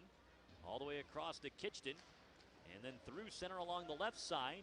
Allows Howden into the zone. Snapped a shot. Good pad save made by Caruth. It's loose into the corner. Down in behind the net. Dahlstrom to Mark McNeil. He flung the puck free to Bond. Used the boards to dump that one in. And eventually collected by Malchiori. McNeil working against him, and then it's away over towards the far side. Fanning on a pass was Jimmy Lodge, but no one was near him, so he was able to catch back up to it. Nice bit of stick handling. Got around Gustafson. Tyler Barnes was back for Rockford. Freed the puck to McNeil. Reverse now to Gustafson. His pass broken up by Lodge. Sent it to Howden. Stick handles into the slot. Turns and shoots. It's blocked away by Polka. Off the boards and put right back in on goal from the stick of DeSalvo. And Carruth saw it coming down to the butterfly. He made the save. And then Carrick, with one hand on his stick, is able to fling the puck to the offensive end. And on the forecheck was Barnes. He got pushed aside. Here come the Moose the other way. Puck rolls into the zone. Diving out to jump on that one was Mac Carruth. He covers it up. 7:04 left in the third period. 4-1 is the Rockford lead. And with the score like this, you can roll your lines a little better as a coach. You're not shortening your bench as much. It looks like Schmaltz is on the ice every other shift. That's just because when he's out there, he's very noticeable. Yeah. Yeah, he's had a good night, certainly, for the Rockford Ice Hogs here. He assisted on the first goal of the game for Rockford and then scored a short-handed strike. And then he was on the ice, I believe, for that fourth goal that Mark McNeil scored as well. And he made a great catch off his skate to get that puck into the net from Carroll. Here's the puck away to the right side off the draw. Put in behind the net, LaPon. Behind the net now onto the left wing. Poke check by Barnes. He's able to move it up to Luke Johnson, and then over the center ice red line. He skates into the offensive zone. Now Norrell, who had finished a check against Olsen, got roughed up a bit, and that'll lead to a Rockford power play. High sticking against the Manitoba Moose forward. Ryan Olsen will have to have a seat here. Rockford to the power play with 6:48 to go, third period.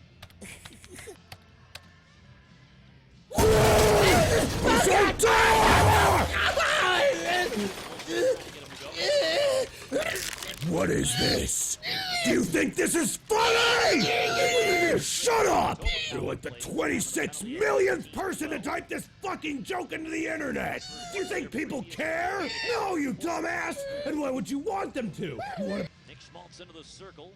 Had it knocked away by Cormier and then cleared out of the zone as first one of that puck was Stojkovic. It's all the way back.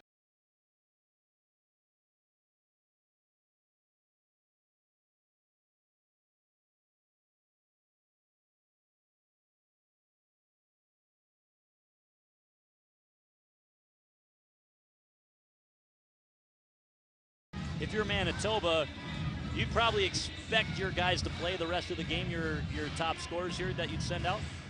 Yeah, although a minute 35 is a long time. It is a long shift for sure.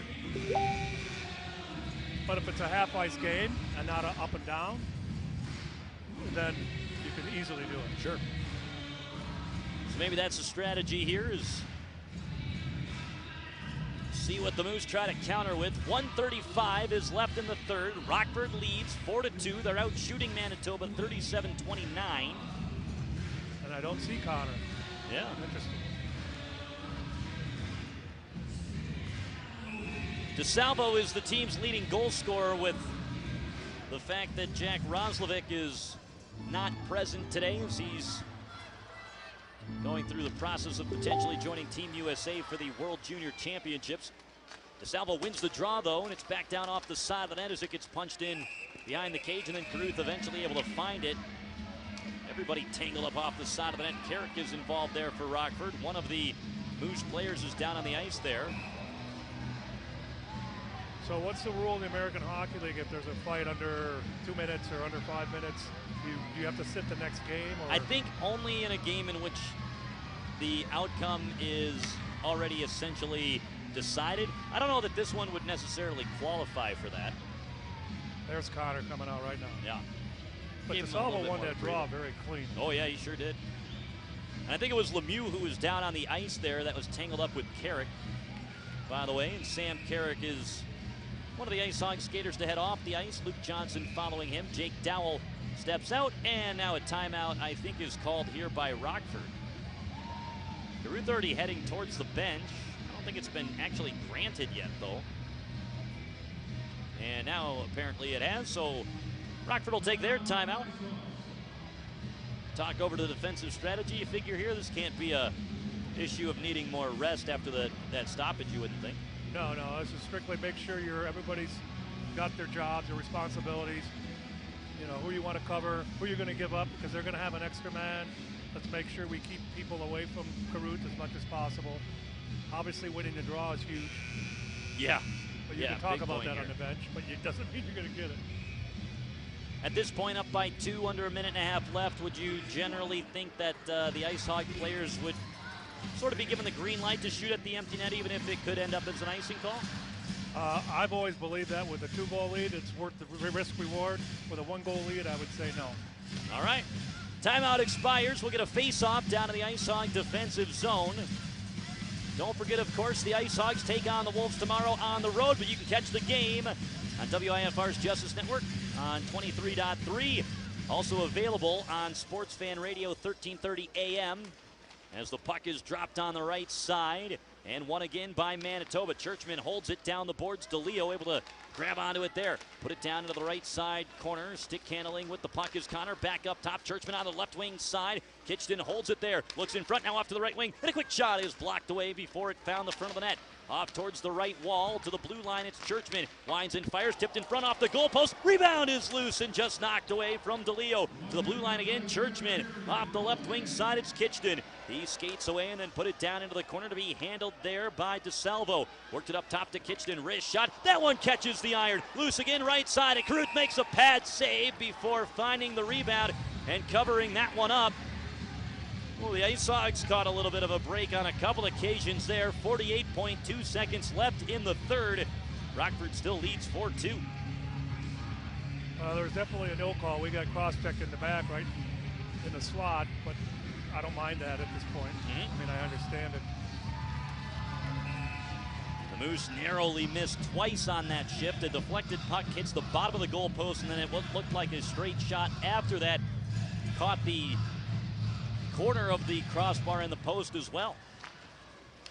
Churchman holds again off the right wing side. Escapes into the slot. He shoots, and the save is made by Caruth. Catches the top of the glass and stays in play. On towards the near side.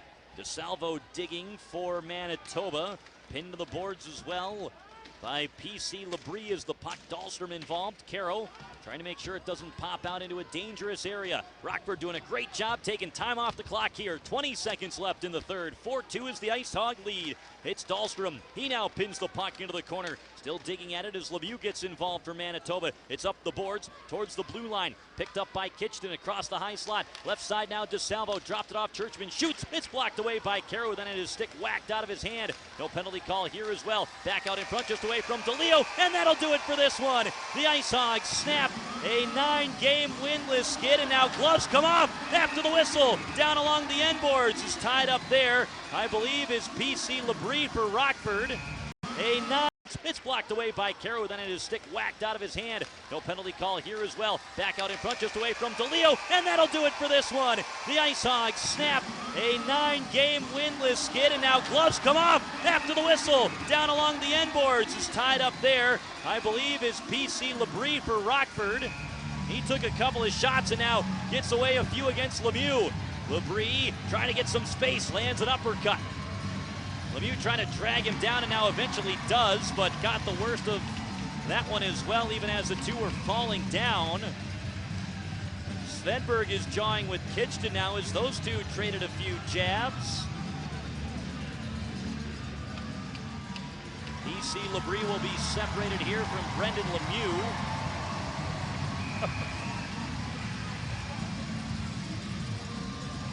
And I didn't even think Labrie's gloves were off when the first couple of punches were thrown, but didn't have a great angle. I'm not sure if you saw that the same way there, Tim.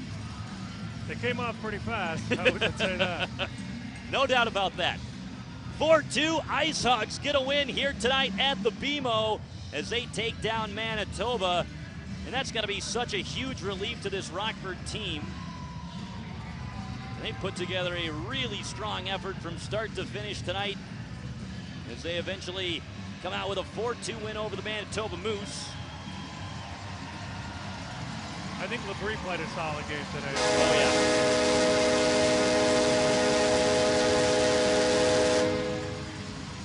yeah. Rockford gets the victory here, and you mentioned it, PC Labrie, I don't think is going to show up on the score sheet at all tonight.